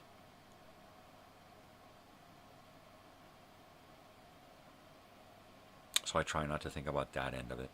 It's like, okay, we're going to get, I may not get to see everybody I want to see. Nor am I going to be able to then afterward travel around and see those people who didn't get to come. So it's going to be like a one-shot deal. It's going to be like we either get together then, or we're just not going to happen. That's it. I would love for people to be there who are just adamantly not going to be. Nope, I can't make it. I'm too busy. How do you know that you're going to be too busy in a year? Yep, going to be too busy. That just tells me right there they do not want to come at all. At all. I can understand if you've already planned a vacation for that period in time. That's different, that planning of it. But knowing that you're going to be busy with work or whatever, when nothing's been planned and you got nothing on the books, but you know that you're going to be way too busy to do that, for sure. That just speaks volumes, Or too busy to return a text, or too busy to return a phone call, or too busy to have anything longer than, hey, how's it going? Yeah, I'm busy, what's going on? Take it easy. And that's it. You've waited so long to talk to somebody and you get like a 5-minute conversation because you happen to mention getting together, and they're like, no, I'm out of here, goodbye. That sucks. Sucks entirely. So those people that you from your past that you used to count on just to be there as kind of like moral support in your life are just like gone. They're like have completely moved on to a different way of living and thinking and being, and you're just not a part of that at all. You're just that past thing that most are trying hard to forget. Yep. Catch me.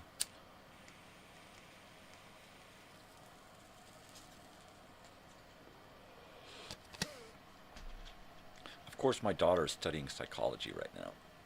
She'll graduate with a bachelor's, probably go for her master's, maybe even a PhD, right? At some point, she'll look back on all of this and go, oh, that poor fucker. If I'd have known, I could have helped him, right?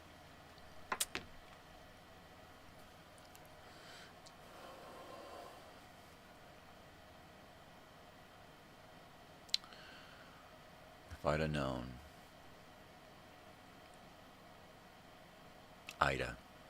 Ida known, that's her name, Ida known. Oh my gosh. Oh my god.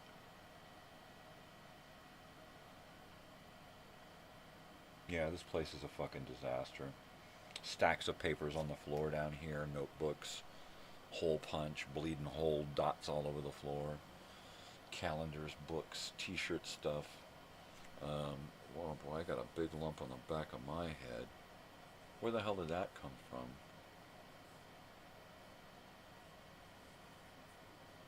How did I get that knot? It's an actual, it's not a bump on the outside, it's an actual, my bone is a big knot. You get those two bumps back here that go down into the base of your skull. And one of them is really big. I got a big nard here. Huh. That's heavy. Ah, jeez. Don't tell him what's wrong. Don't tell him. Just let him go peacefully. It ain't gonna be peaceful. It's gonna hurt like hell.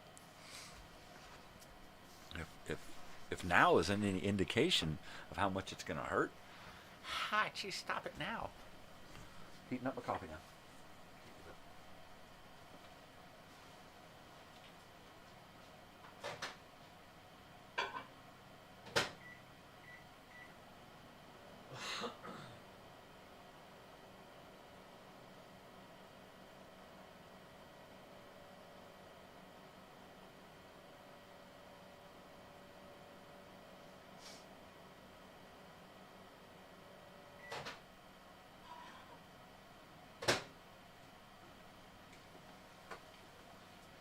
just stopped in to see what condition my condition was in.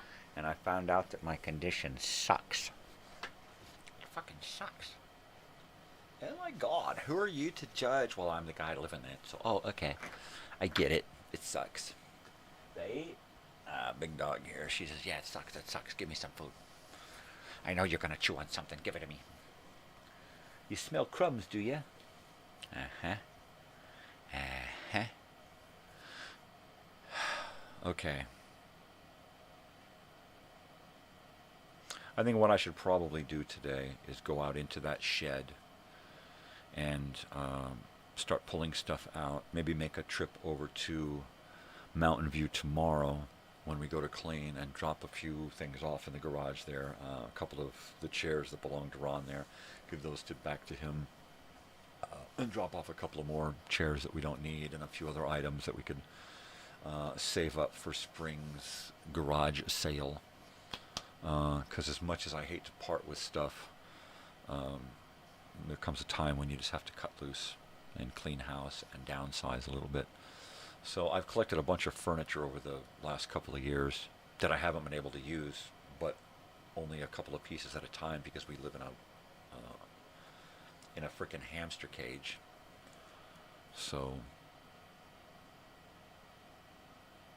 that's another depressing thought, not being able to have around me all the things that I have all at once and only be able to pull out a few things, unbox and enjoy, and then pack up and put away so I can unbox and enjoy a few other things, and it just sucks. You know, I've been living out of boxes my whole fucking life. I'd love to have a place big enough. Somebody win the lottery and buy me a little $100,000 house somewhere, right? Nothing expensive, nothing big, nothing giant, just something roomy, something that's not a mobile home that's going to fall into a sinkhole. I don't know, I'm just feeling like shit. Oh, poor me. You big baby, cut it out. You know, you just feel like, you know, nobody else gives a shit. Why the fuck should I? Right? That's ultimately what it comes down to. Nobody else gives a shit. Why the fuck should I? Right? You don't even see those people who are standing in front of you going, hey, I care, I care. You're just so overwhelmed by everything. The little hand coming out to help, you don't even see it, right?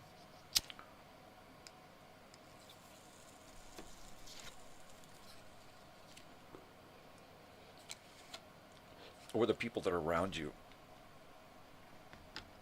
who should notice what's going on. Just have so much going on. Or they're so used to what's going on with you that they don't see how drastic it is, you know.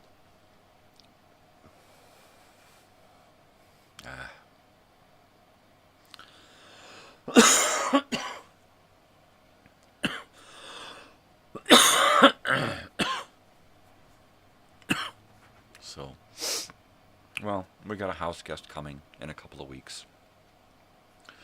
So that'll give me a couple of weeks to tidy things up, move things around, clean up, make things nice and pretty and comfy and cozy. And that'll make me feel good. I guess I'll go through the shed out there, try to thin things out a bit so that I can squeeze my drums in there during the week and have some kind of physical therapy, some emotional outlet. Give myself cause to get up on stage at open mic, right? Maybe get together. Well, I'm not going to say that because nobody wants to get together with me and play and practice because I got nothing to offer. So I'll probably just sit here and, you know, jerk off with my guitar and drums and shit and live in my own world and share as much as I can here. But if I can get out there and start going through some of that stuff, some of it makes me depressed because I can't do anything with it. And then some of it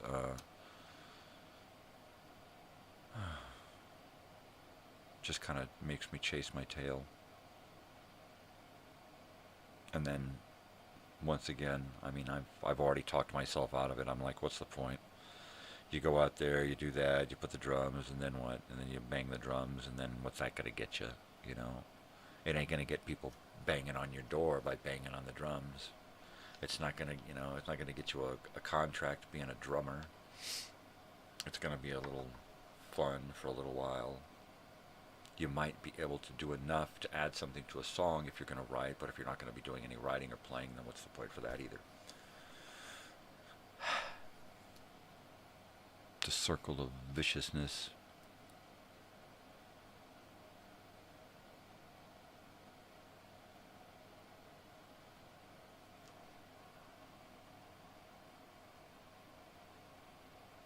So my Totally Television Tuesday advice for today is square pegs. Square pegs, square pegs, square pegs. I don't want to wear my glasses. Do I have to wear my glasses? Yeah, you do. Because you're a square peg, square peg, square pegs. No, really. I got every episode now. I think I'm on episode 3. 2 or 3. So I'll probably put it onto DVD and send it to a few people. And then at least then I know that somebody out there is at least sharing in my madness to some extent, to some degree. You know, I can hit somebody up and say, hey, what about that? And they'll go, oh yeah, that was funny. You know, and then I'll have that moment, and then that moment will be gone. Square pegs. I am a square peg. I've always been a square peg. That show really appealed to me just because of the title. You know, the characters were great, colorful. You know, I probably was Lauren or Patty, the two main characters. I remember their names because Pat and Lauren, they're both a girl name and a boy name. Pat, Lauren, Pat. So I remember their names. I don't remember anybody else's name. Muffy. I remember Muffy. Of course, I'll remember more as I watch it more. I've only watched a couple of episodes recently, since the fucking 80s or 90s or something. So I'm pretty excited about that.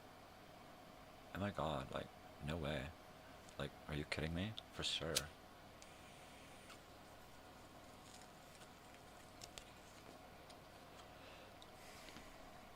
I'd like to do a watch party of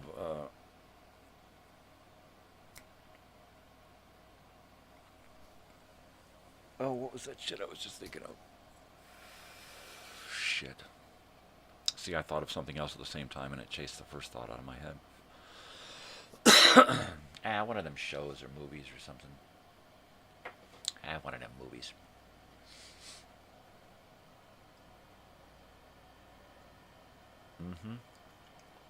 There we go.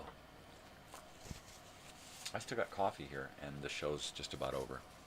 That cup is there. That is the cup right there. That's the new morning cup. That's it. Fucking huge. It's giant. It's like 2 of my regular big cups. It's great. I was pouring that thing in, and it's like the coffee pot was just kept tipping. I'm like, oh my God. You know, my wife's going to get up and go, what the fuck? There's like 2 sips in here. Right on, man. I feel it really good. Oh. That's what it was. A watch party of Valley Girl, right? Nicholas Coppola. And that chick, that Valley Girl. She didn't do much. She had a great smile and a weird demeanor. But that was about it, right? She really didn't have much past that. She didn't really have any depth past that smile and that with those weird eyes and that weird girl thing that she did, right? She was in Real Genius, the same girl who was in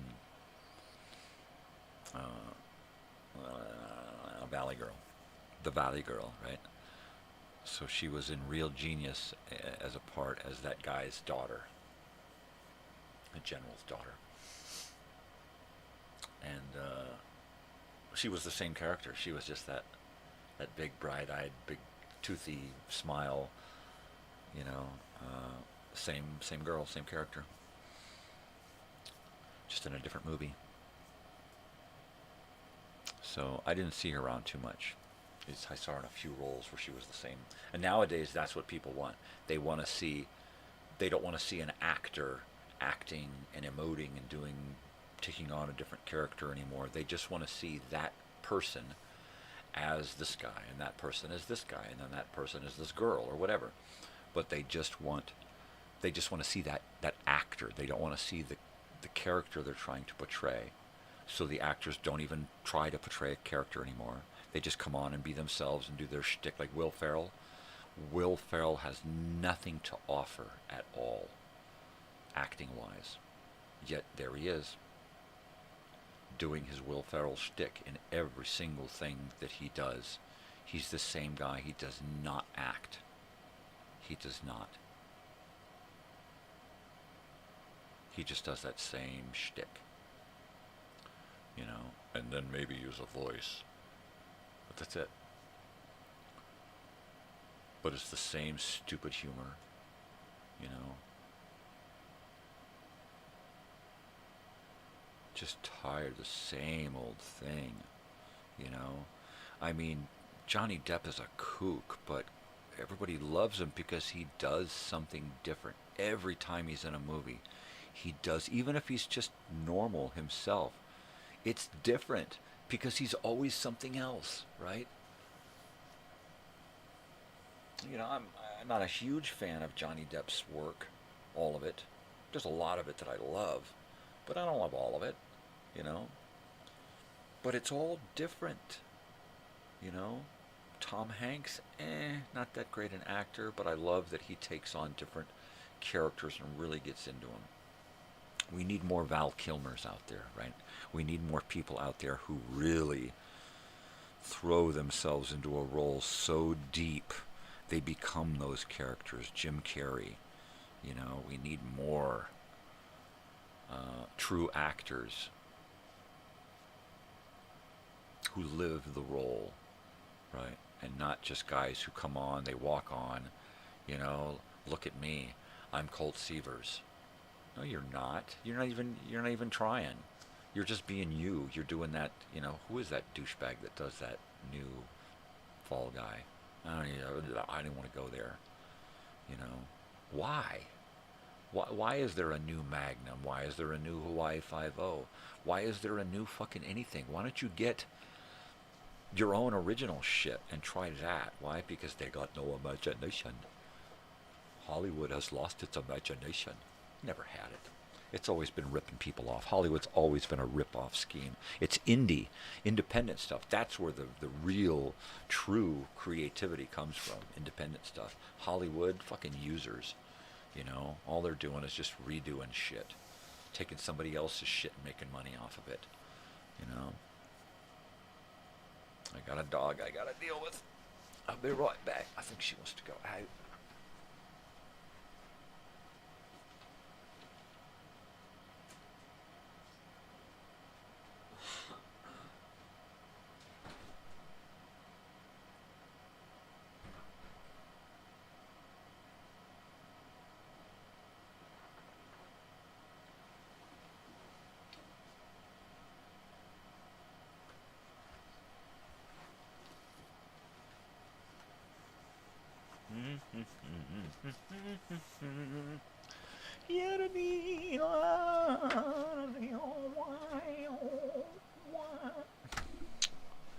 Yeah, right.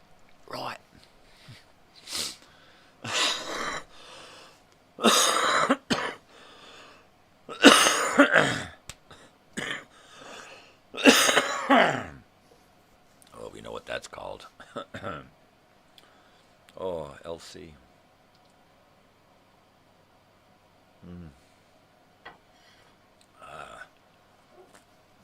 Oh, don't keep barking.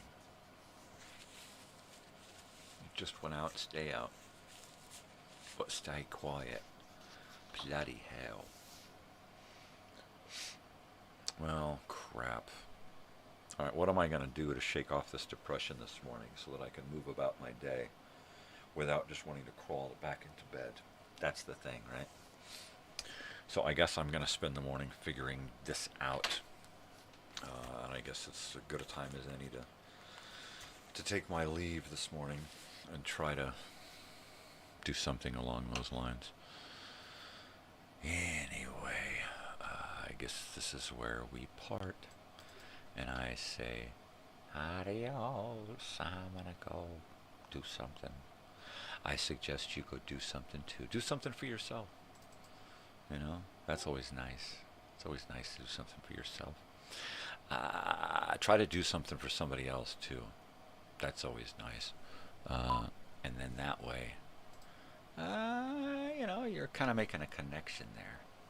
Anyway, be cool. Spread peace, love, all of that. Kindness, not BS. Most especially while you're out there, stay weird. Because if you don't stay weird, ain't nobody else gonna do it for you. Right? Alright, love you. See you tomorrow. Adios. Yeah.